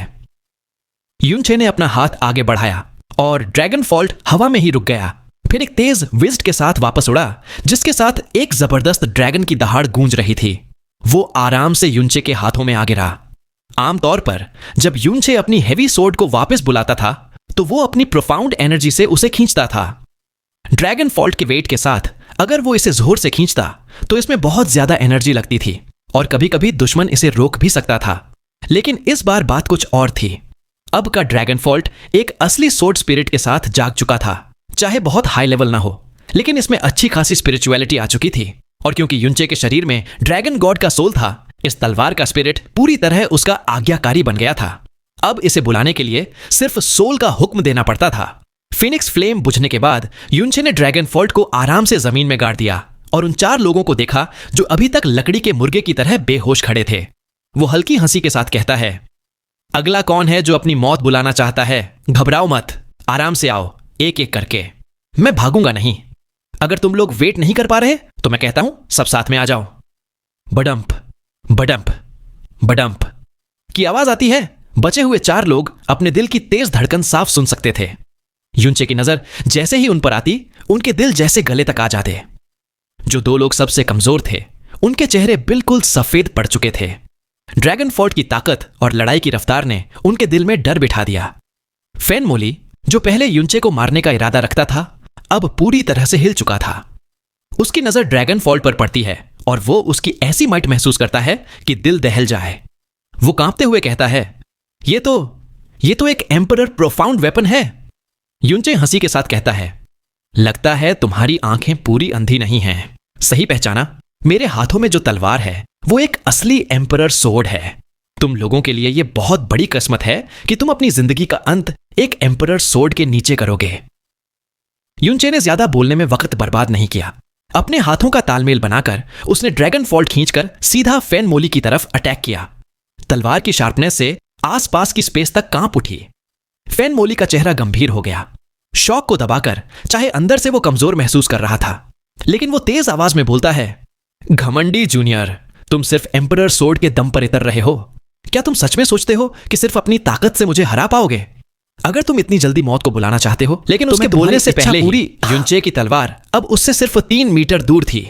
अभी भी 3 मीटर दूरी होने के बावजूद उस अटैक से निकली हवा का तूफान इतना जबरदस्त था कि फेन मोली को महसूस हुआ जैसे वो एक टॉर्नेडो में फंस गया हो और उसके मुंह से आखिरी शब्द भी नहीं निकल पा रहे। वो शौक में जोर से दहाड़ता है, बर्निंग हेवन ब्लेड दोनों हाथों से उठाता है और आसमान में डार्क पर्पल रंग के दर्जनों आग से बने ड्रैगन्स छोड़ देता है, जो युनचे के चेहरे को फाड़ देने के लिए सीधा उतरते हैं। युनचे ने बिल्कुल इग्नोर कर दिया उन फायर ड्रैगन्स को जो फेन मोली ने स्लैश किए थे। ड्रैगन फॉल्ट को सीधा आगे ड्राइव करते हुए हवा उसके हेवी सोर्ड के डरावने फोर्स से तुरंत उड़ गई। एक वैक्यूम स्पेस बन गया जिससे पास आते फायर ड्रैगन्स तुरंत बुझ गए। फेन मोली के चेहरे का एक्सप्रेशन तुरंत बदल गया। उसने कभी नहीं सोचा था कि अब का युनचे इतना स्ट्रांग हो चुका होगा कि सिर्फ अपनी सोर्ड की फोर्स से उसके बर्निंग हेवन फ्लेम्स को इतना दबा दे कि वो बुझ जाए। सामने से आने वाली सोर्ड फोर्स ने उसको समझा दिया कि क्यों फेन मोरान और फेन डुआनचैंग एक ही सोर्ड स्ट्राइक से मर गए थे, बिना ये चांस मिले कि वो ज्यादा इंजर्ड हो सकें। उसका चेहरा टेढ़ा हो गया और उसके पास अटैक को डायरेक्टली काउंटर करने का समय नहीं था। अपनी सारी ताकत निकालकर उसने अपने सामने एक फ्लेम बैरियर कास्ट कर दिया। बैंग की आवाज के साथ फ्लेम बैरियर तुरंत टूट गया, लेकिन फिर भी वो युनचे का अटैक बस मुश्किल से ब्लॉक कर पाया। फेन मोली जोर से कराहा और पीछे उड़ गया। उसके इंटरनल ऑर्गन्स हिल गए और ट्विस्ट हो गए। युनचे ने उसको सांस लेने का भी मौका नहीं दिया। ड्रैगन फॉल्ट को घुमाते हुए 3 फीनिक्स ब्रेक्स सीधे उसकी तरफ गए। फेन मोली की आंखें फैल गईं और अगले ही पल तीनों ब्लास्ट्स उसके सीने पर लगे। बूम बूम बूम की आवाज हुई। तीनों फीनिक्स ब्रेक्स उसके सीने पर फट गए और उसके चेस्ट पर 3 पाम साइज खून से भरे छेद बन गए। खून बह रहा था और उसके कुछ इंटरनल ऑर्गन्स भी नजर आ रहे थे। फेन मोली अपने जख्म पकड़ के लगातार पीछे हटने लगा। बाकी बर्निंग हेवन क्लैन के तीनों लोगों के चेहरे से भी खंग उड़ गया। उनका ग्रेट एल्डर, जिसका नाम पूरी दुनिया में घूमता था, बस 2 एक्सचेंजेस में इतना बुरी तरह से इंजर्ड हो गया। पुआ की आवाज के साथ फेन मोली जोर से खून थूकता है। उसका चेहरा सैवेज हो गया। उसका गुस्सा, डर, शॉक, शर्म सब इस पल बोन चिलिंग रिजेंटमेंट और किलिंग इंटेंट में बदल गया। फेन मोली चिल्लाता है, युनचे, तूने मुझे मजबूर किया। देख, मैं तुझे चीर के रख दूंगा। वो एक पागल सी दहाड़ मार के अपना मुंह खोलता है और एक बड़ी सी ब्लड मिस्ट हवा में उगल देता है। लेकिन इस बार जो उसने थूका वो नॉर्मल ब्लड नहीं, बल्कि उसका ब्लड एसेंस था। फेन मोली बर्निंग हेवन ब्लेड को ऊपर घुमाता है ताकि उसका एसेंस ब्लड ब्लेड पर बरसे। एक जोर की दहाड़ के साथ उसके शरीर से 30 मीटर ऊंचा पर्पल फ्लेम्स का पिलर फूट पड़ा। यह इतना ऑप्रेसिव और गर्म था कि 300 मीटर तक का एरिया इसके प्रेशर में आ गया। बर्निंग हेवन क्लैन के बाकी तीनों लोग एक साथ आंखें फैलाते हैं। उनके शरीर सख्त हो जाते हैं क्योंकि फेन मोली ने अपनी लाइफ का एसेंस ब्लड जला के क्लैन का forbidden technique burning heaven dragon activate कर दिया। फेन मोली चिल्लाता है, अब मर जा कमीने। उसका चेहरा इतना स्केरी था कि जैसे वो किसी खून के समुद्र से निकलकर आया हो। सामने की छाती से मांस और ब्लड टपक रहा था। एक क्रैकिंग स्क्रीम के साथ उसने दोनों हाथों से जोर लगाया और एक 3 मीटर मोटा पर्पल कलर्ड फ्लेम ड्रैगन सीधे युनचे की तरफ भेज दिया। युनचे ठंडे चेहरे से आते हुए फ्लेम ड्रैगन को देखता रहा। जब ड्रैगन बस 1 मीटर दूर था तब उसने ड्रैगन फॉल्ट से डायरेक्ट उस फ्लेम ड्रैगन को स्मैश कर दिया। युनचे की एक्शन देखकर फेन मोली खुश हो गया, जैसे अब दूसरे पल में युनचे पर्पल फ्लेम्स में जल के खत्म हो जाएगा।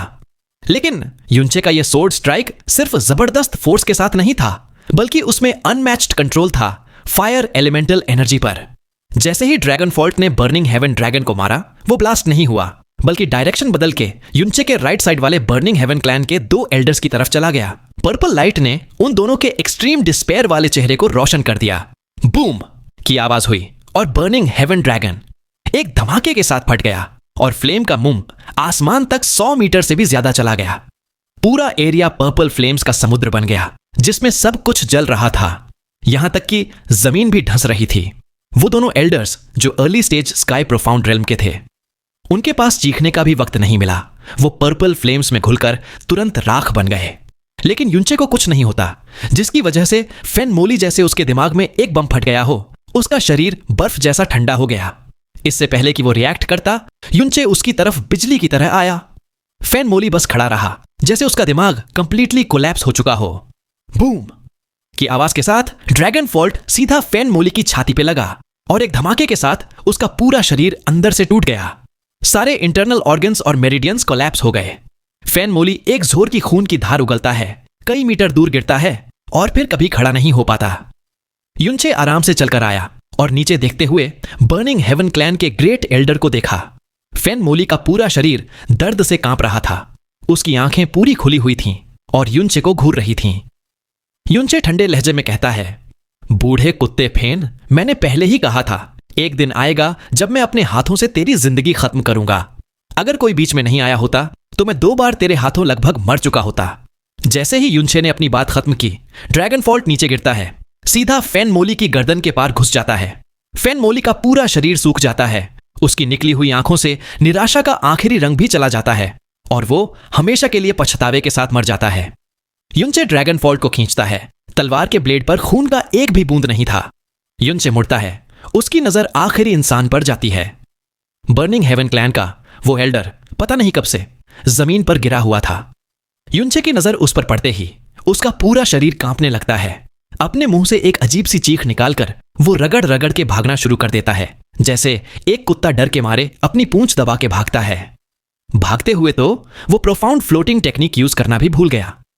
युनचे थोड़ा हंस के star God broken shadow movement technique use करता है और सिर्फ 10 सेकंड्स में वो उसके बिल्कुल पीछे पहुंच जाता है।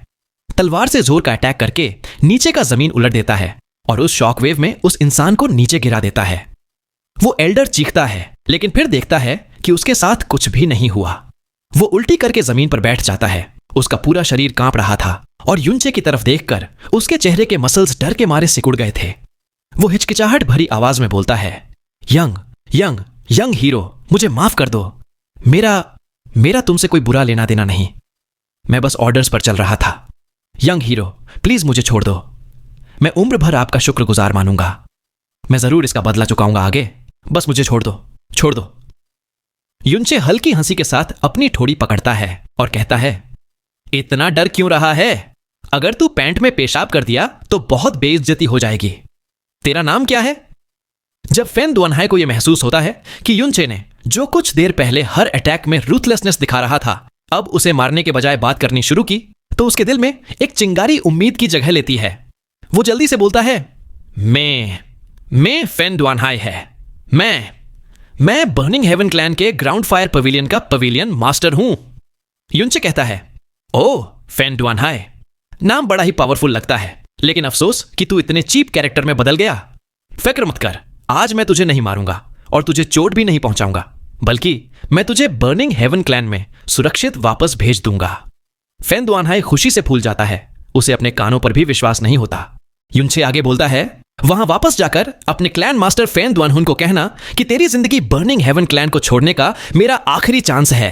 फेन जुए भी वाकई मर गया मेरी वजह से, लेकिन पहले वो और फेन जुएचेंग छुप के मुझे मारने आए थे। फेन जुएचेंग के साथ भी वही हुआ। तुम सब ने पहले शिकार शुरू किया, इसलिए तुम सब अपने हिसाब से मरे। आज जो आए थे उनमें 7 मर गए, उनमें तुम्हारा ग्रेट एल्डर भी था। अगर तुम्हारा बर्निंग हेवन क्लैन यहां से पीछे हट गया और मुझे परेशान करना बंद कर दिया तो मैं मान लूंगा कि कुछ भी नहीं हुआ। मैं तुम्हारे क्लैन को दोबारा परेशान नहीं करूंगा, लेकिन अगर तुम लोग फिर से मुझे परेशान करते हो तो मुझे कोई फर्क नहीं पड़ेगा कि अगर मैं पूरे बर्निंग हेवन क्लैन को अपने पैर के नीचे रख के कुचल दूं। फेन दुअनहाई तुरंत सिर हिला के बोलता है, हाँ, मैं गारंटी देता हूं कि मैं एक शब्द भी ना छोड़ते हुए क्लैन मास्टर तक आपकी बात पहुंचा दूंगा। एक भी शब्द नहीं छोड़ूंगा। शुक्रिया यंग हीरो, मुझे जिंदगी देने के लिए।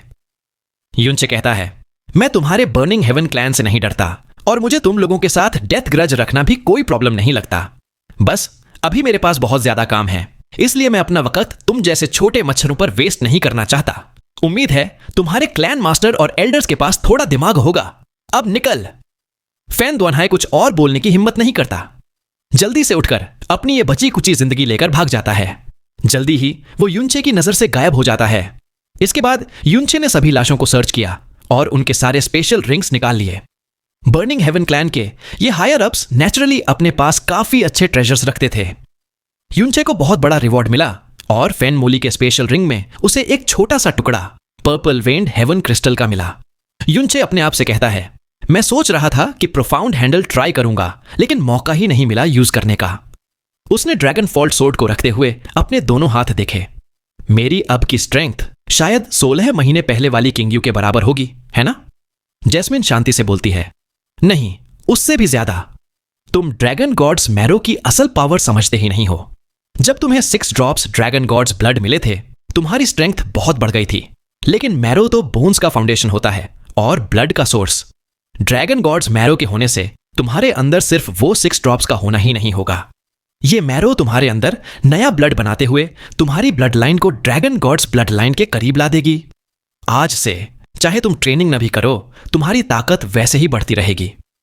तुम्हें जितना ड्रैगन्स मैरो मिला है, काफी समय के बाद तुम्हारे शरीर में ड्रैगन गॉड्स ब्लड का प्रोपोर्शन लगभग 10% तक पहुंच सकता है। तुमने नोटिस नहीं किया? अब जब तुम अटैक करते हो तो तुम्हारे आसपास हल्की सी ड्रैगन की ऑरा होती है। जैस्मिन थोड़ा तिखापन के साथ आगे कहती है, बस तब जब तुम जिंदा रहे तो वहां तक पहुंच पाओगे। खुद सोचो, इन 3 सालों में कितनी बार तुम मौत के करीब गए हो। हमेशा अपने आप को खतरे में मत डालो और अपनी लिमिट्स को ओवर एस्टिमेट बिल्कुल मत करो। अगर तुम मर गए तो तुम्हें जो कुछ मिला अब तक सब वेस्ट हो जाएगा। युनचे कैजुअली बोलता है, ठीक है, समझ गया। लेकिन उसके चेहरे पे उस बात का असर नहीं था।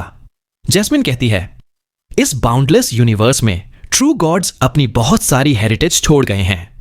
Blood line inheritance, profound art inheritance, treasure inheritance, लेकिन मैरो और सोल का इनहेरिटेंस मैं पहली बार देख रही हूं। लगता है प्राइमोर्डियल एज्योर ड्रैगन ने अपनी बेटी के लिए तुम पर पूरा दांव लगा दिया है। अगर वाकई उसकी बेटी इस दुनिया में अभी भी जिंदा है तो यह इंटरेस्टिंग होगा, क्योंकि अगर वो आई तो वो एक पूरी ब्लड लाइन वाली ड्रैगन गॉड होगी और ट्रू गॉड्स जो कब के गायब हो चुके हैं फिर से दुनिया में वापस आ जाएंगे।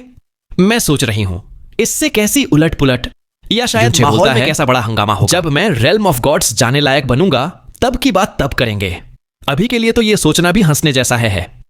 उसका चेहरा थोड़ा सीरियस हो जाता है और वो नॉर्थ डायरेक्शन की तरफ देखकर नीचे आवाज में कहता है, इस वक्त तो मैं सिर्फ ये चाहता हूं कि लिटिल फेरी और मेरा बच्चा सुरक्षित हों, वरना वो खुद भी नहीं जानता था कि वो कितने पागलपन वाले काम कर बैठता। वो एक फ्लैश के साथ नॉर्थ की तरफ चला जाता है। 3 दिन बाद युनचे अब ब्लू विंड एम्पायर के एक्सट्रीम नॉर्थ रीजन के करीब था। आगे बढ़ने के साथ हवा में ठंड का बोझ बढ़ता गया। रास्ते में इंसानी बस्तियां कम होती गईं और अब तो उसकी नजर में एक भी इंसान नहीं था। प्रोफाउंड बीस्ट और पौधे भी बहुत कम हो गए थे। जब भी वो किसी से मिलता वो फ्रोजन क्लाउड एसगार्ड का रास्ता पूछता। जितना करीब आता उतनी क्लैरिटी मिलती जाती। अब रात हो चुकी थी। युनचे ने रोशनी के लिए फिनिक्स फ्लेम्स जला दी। आधी रात तक तारे के नीचे चलने के बाद उसे नींद आने लगी तो उसने कैजुअल तरीके से स्काई पॉइजन पर्ल से एक कंबल निकाला, बिछा के लेटे ही सो गया। रात बीत गई। सुबह बिना बताए आ गई। आसमान हल्की सी रोशनी से जगमगा रहा था। युनचे ने आंखें खोली। एक हल्की सी हवा का झोंका उसके कान के पास से गया। यह बस एक हल्की हवा थी लेकिन उसमें बहुत ज्यादा ठंड थी। अगर युनचे के शरीर में इविल गॉड्स वाटर सीड न होता और उसे बर्फ और सर्द हवा का डर होता तो यह सर्दी उसके लिए हड्डियों में चुभ जाती। वो उठकर दूर तक देखता है और सामने उसे एक ऐसा जगह दिखता है जो पूरी तरह से सफेद बर्फ से ढका हुआ था। युनचे बोलता है, तो ये है snow region of extreme ice. वो बिना देर किए आगे बढ़ गया। इस वक्त युनचे के दिल में सिर्फ चू युएचन और उनके बच्चे का ख्याल था जो अब तक 7-8 महीने का हो चुका होगा। ये एक्साइटमेंट जो उसने पहले कभी महसूस नहीं की थी उसे बेचैन कर रही थी। साथ ही एक गहरा डर और एंग्जाइटी भी थी क्योंकि वो पक्का नहीं था कि बच्चा पैदा हुआ भी है या नहीं। शायद अभी वो चू युएचान की गोद में पड़ा हो, अपनी क्यूट आंखें झिलमिलाते हुए अपने पापा का इंतजार कर रहा हो। या फिर 1 साल पहले ही। युनचे जोर से अपना सिर हिलाता है और डिस्ट्रैक्टिंग थॉट्स दबाता है। अपना पेस स्लो करके सेंसेस फॉलो करता हुआ आगे बढ़ता है।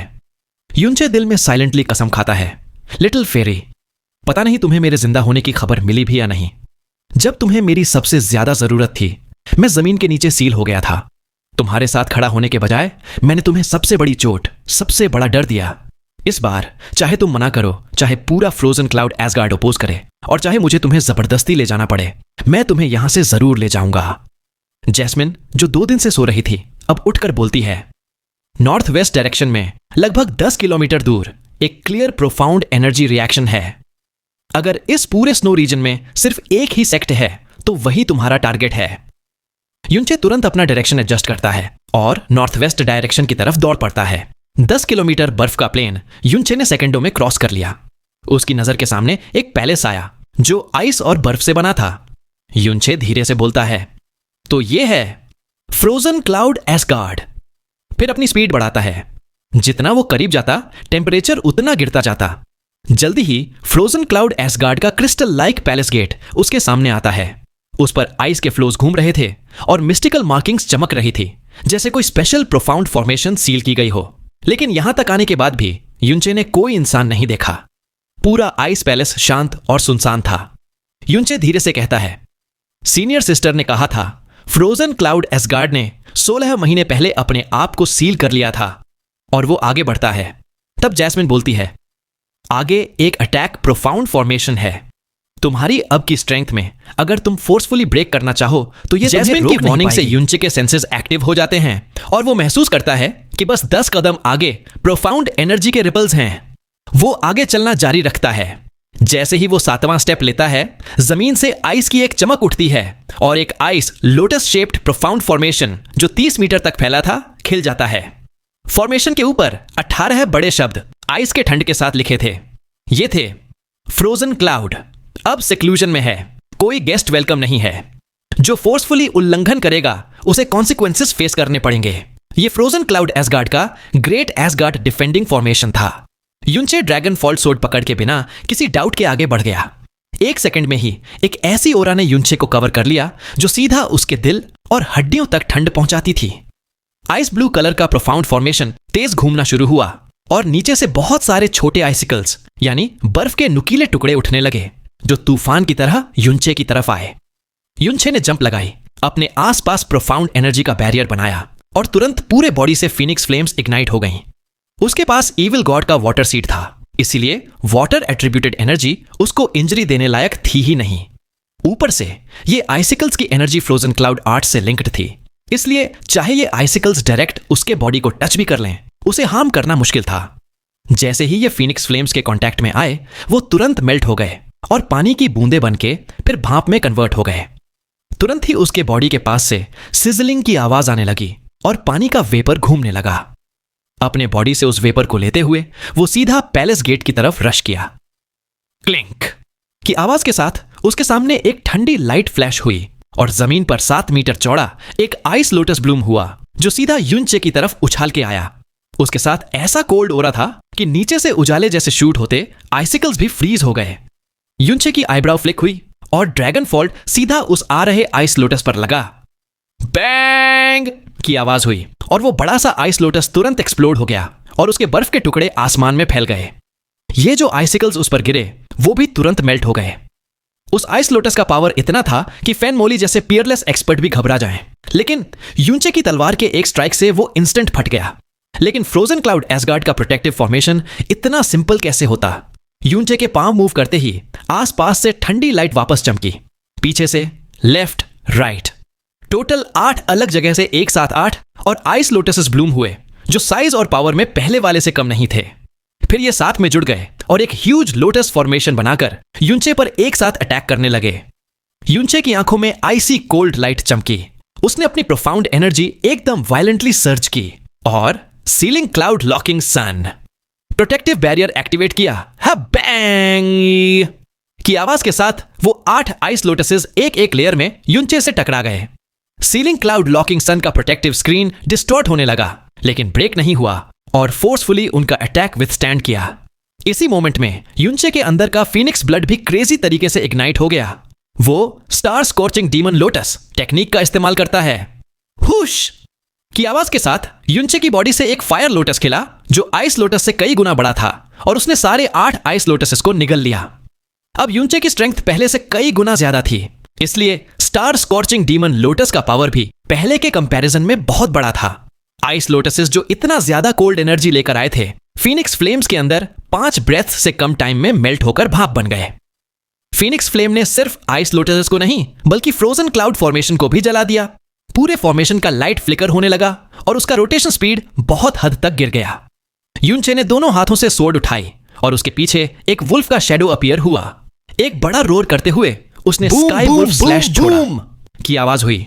स्काई वुल्फ के लंबे हाउल के साथ जमीन पर 7 मीटर चौड़ा और 100 मीटर लंबा एक गहरा गड्ढा बन गया, जो फॉर्मेशन को बीच से सीधा 2 हिस्सों में तोड़ गया। युनचे की सारी फ्लेम्स तुरंत डिसअपीयर हो गईं और उसका फिगर एक शैडो की तरह तेज हो गया। सिर्फ कुछ छलांग में ही वो फ्रोजन क्लाउड फॉर्मेशन क्रॉस करके फ्रोजन क्लाउड एसगार्ड के मेन एंट्रेंस पर आ गया।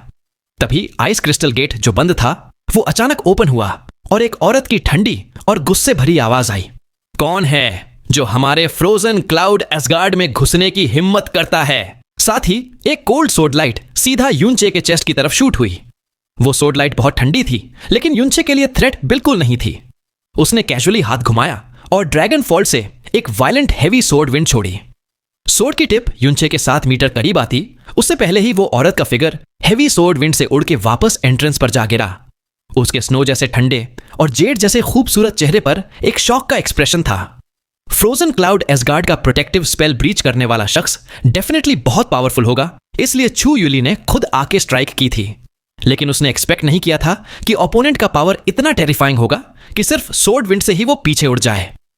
सोर्ड विंड के टच करते ही उसे लगा जैसे उसके चेस्ट पर कोई बड़ा हैमर गिरा हो। जब उसने युनचे का चेहरा साफ साफ देखा तो उसकी आंखों में शॉक और भी बढ़ गया। वो बोलती है, युनचे, तुम जिंदा हो, तुम सच में जिंदा हो। युनचे ने अपने दिल का एक्साइटमेंट दबा के छू युली की तरफ देखकर कहा, हाँ मैं जिंदा हूं, मुझे अंदर जाने दो, मैं छू युचन से मिलना चाहता हूं। फ्रोजन क्लाउड एसगार्ड हमेशा से क्लोज्ड स्टेट में था, दुनिया से अलग।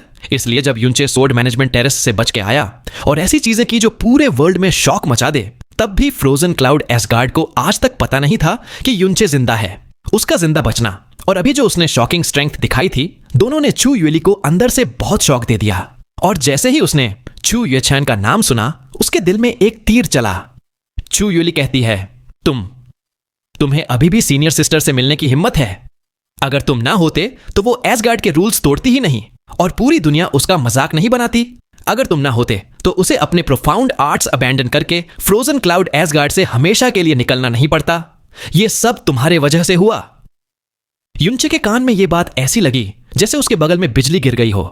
आते हुए वो डर रहा था कि कहीं उसे वो खबर न मिल जाए जो वो सुनना नहीं चाहता। और फ्रोजन क्लाउड एसगार्ड पहुंचते ही चू यूचन के बारे में उसने पहली बात यही सुनी। एकदम से जैसे आसमान से बिजली गिर गई हो। युनचे का गुस्सा एकदम से फट पड़ा जैसे पेट्रोल में चिंगारी लग गई हो। हुश की आवाज के साथ वो एकदम से उछल के आया, नीचे से जाकर चू युएली की कॉलर पकड़ ली और चेहरे पे एक्सट्रीम गुस्से के साथ गरजा, तुमने क्या कहा? अभी क्या कहा तुमने? दोबारा बोलो, दोबारा बोलो। उसके गुस्से के फटने के मोमेंट ही चू युएली को लगा जैसे उसका सांस रुक गया हो। पूरा बॉडी एक हेवी ऑपरेसिव ऑरा से दबा दिया गया था। युनचे ज्यादा फास्ट नहीं भागा था, लेकिन फिर भी उसके रिएक्ट करने से पहले ही उसकी कॉलर उसके हाथ में थी। उसका एक्सट्रीम गुस्से से भरा चेहरा उसके बिल्कुल करीब था। शॉक और गुस्से में चू युएली ने इंस्टिंक्ट से पाल्म स्ट्राइक जोर से युनचे के चेस्ट पर मारी। युनचे का बॉडी इंस्टेंट बस पीछे उड़ा, 5-6 स्टेप्स पीछे रिट्रीट किया। चू युएली का दिमाग एकदम शॉक में चला गया। उसने खतरे के चलते 70% फोर्स यूज की थी जो एक छोटी पहाड़ी को तोड़ दे, लेकिन युनचे बस कुछ स्टेप्स पीछे गया। इंजर्ड तो वो जरा भी नहीं लग रहा था। युनचे गुस्से में कहता है, तुम कह रही हो चू युएचान का प्रोफाउंड आर्ट क्रिपल करके उसे फ्रोजन क्लाउड एसगार्ड से निकाल दिया, ये सच है? फिर वो अपने आप से बोलता है, वो फ्रोजन क्लाउड की 7 फेरीज की हेड है। एसगार्ड के सिक्लूडेड सीनियर के अलावा उसकी पोजीशन सिर्फ एसगार्ड मिस्ट्रेस से नीचे है, तो ये करने वाला सिर्फ फ्रोजन क्लाउड एसगार्ड का एसगार्ड मिस्ट्रेस हो सकती है। सिर्फ एसगार्ड मिस्ट्रेस। उसको याद आया, रैंकिंग टूर्नामेंट से पहले कांग युए ने बताया था कि फ्रोजन क्लाउड एसगार्ड की एसगार्ड मिस्ट्रेस गोंग यूक्सियन है, जो 40 साल पहले एम्परर प्रोफाउंड रियल्म में स्टेप कर चुकी है और अब अल्टीमेट पिनिकल लेवल पे है। युनचे ने अचानक सिर उठाया। उसकी आंखों में 2 लाल फ्लेम जैसे शोले जल रहे थे। वो फ्रोजन क्लाउड एसगार्ड की तरफ दौड़ के गरजा, गोंग यूक्सियन, अभी के अभी बाहर आ निकल।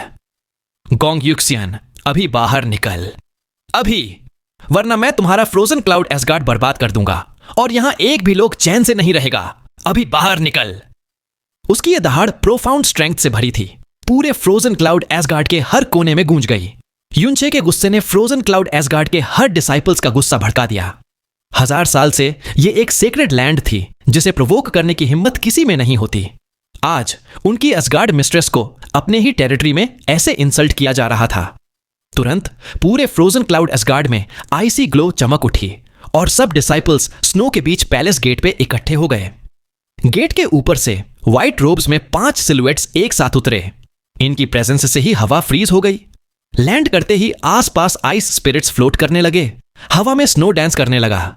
इनकी ब्यूटी ऐसी थी जैसे कोई गॉडेसेस धरती पर उतर आई हों। सिया किंग्यू को छोड़ के फ्रोजन क्लाउड की 7 फेरीज में से ये 6 सामने आईं। दूसरे रैंक पर मुरोंग चंगशुए, तीसरे पे जोन लियांगकिए, चौथे पे मुलानी, 5वें पे चू युएली, छठे पे फंग हान्युए और 7वें पे फंग हानशुए। सामने युनचे जैसे 20 साल से छोटे लड़के को देख के इनके चेहरे पे पहले सरप्राइज था, लेकिन पीछे का हॉरिफाइंग गड्ढा और टूटा हुआ फ्रोजन क्लाउड ग्रेट फॉर्मेशन देख के उनका सरप्राइज शॉक में बदल गया। उन 6 फेरीज का साथ में खड़ा होना, चाहे उनकी फेम ना भी गिनी जाए, सिर्फ उनका प्राइड, एलिगेंस और अनमैच्ड ब्यूटी ही किसी भी आदमी का दिल चुरा ले। लेकिन युनचे पे इसका कोई असर नहीं हुआ। उसकी आंखों में बस डीप एंगर और हेट्रेड था। स्ट्रेट सामने देखते हुए वो नीचे से डार्क वॉइस में बोला, बाहर नहीं आ रही हो तो मैं तुम्हें खींच के बाहर निकालूंगा। ये बोलते ही युनचे ने ड्रैगन फॉल्ट उठाई और एक गुस्से से भरे चीते की तरह पैलेस दरवाजे की तरफ डैश किया। इसे देखकर चू युएली ने आइस सोर्ड को वेव किया और उसके टिप से एक आइस लोटस खिला जो युनचे की छाती की तरफ शूट हुआ। ऊपर से बाकी 5 फेरीज ने भी एक साथ अटैक किया। आइस लोटसेस एक साथ खिले, कोल्ड विंड गरजी और आसपास का एरिया तुरंत फ्रीज हो गया। युनचे ने दांत भींचे, एक फ्यूरियस हाउल के साथ ड्रैगन फॉल्ट से एक इनसेन स्ट्राइक मारी। फिनिक्स फ्लेम्स और इविल गॉड की प्रोफाउंड एनर्जी पूरे सोर्ड से अनलीश हो गई। फिनिक्स और ड्रैगन की गर्जना हवा को हिला रही थी। रंबल की आवाज हुई, जमीन फट गई और फ्रोजन क्लाउड पैलेस गेट, जो हजारों साल से पावरफुल डिफेंसिव फॉर्मेशन के साथ खड़ा था, वो एक स्ट्राइक में टूट के रबल बन गया। उस स्ट्राइक का स्टॉर्म 300 मीटर रेडियस के अंदर सब कुछ उड़ा ले गया। आइस और स्नो जो हजारों साल में मेल्ट ना होता, वो आसमान में उड़ गया। फ्रोजन क्लाउड की 6 फेरीज जो अपने पावर से दुनिया को शॉक कर सकती थीं, एक ही सोर्ड स्ट्राइक में स्टॉर्म में उड़ती सफेद तितलियों की तरह दूर के दूर उड़ गईं। तब तक फ्रोजन क्लाउड के डिसाइपल्स भी आ गए थे और उन्होंने सबसे पहले देखा अपने पैलेस गेट का ब्लास्ट होना और 6 फेरीज का एक स्ट्राइक में उछल जाना। यह देख के सबके मुंह खुले के खुले रह गए। उनकी आंखों में सिर्फ कंफ्यूजन और टेरर था, क्योंकि उन्होंने अभी दुनिया का सबसे अनबिलीवेबल सीन देख लिया था। अरे रुको, अगर आप लोग चाहते हो कि मैं इस नोबेल को ऐसे ही एक्सप्लेन करता रहूं, तो फिर वीडियो को लाइक करके कमेंट सेक्शन में जरूर बताना ये वीडियो कैसा लगा। साथ ही चैनल को सब्सक्राइब करके बेल आइकन को ऑल पर सेट कर लेना, जिससे जैसे ही मैं आगे के एपिसोड अपलोड करूं, आप तक पहले नोटिफिकेशन आए और आप पहले वीडियोस को देख पाए।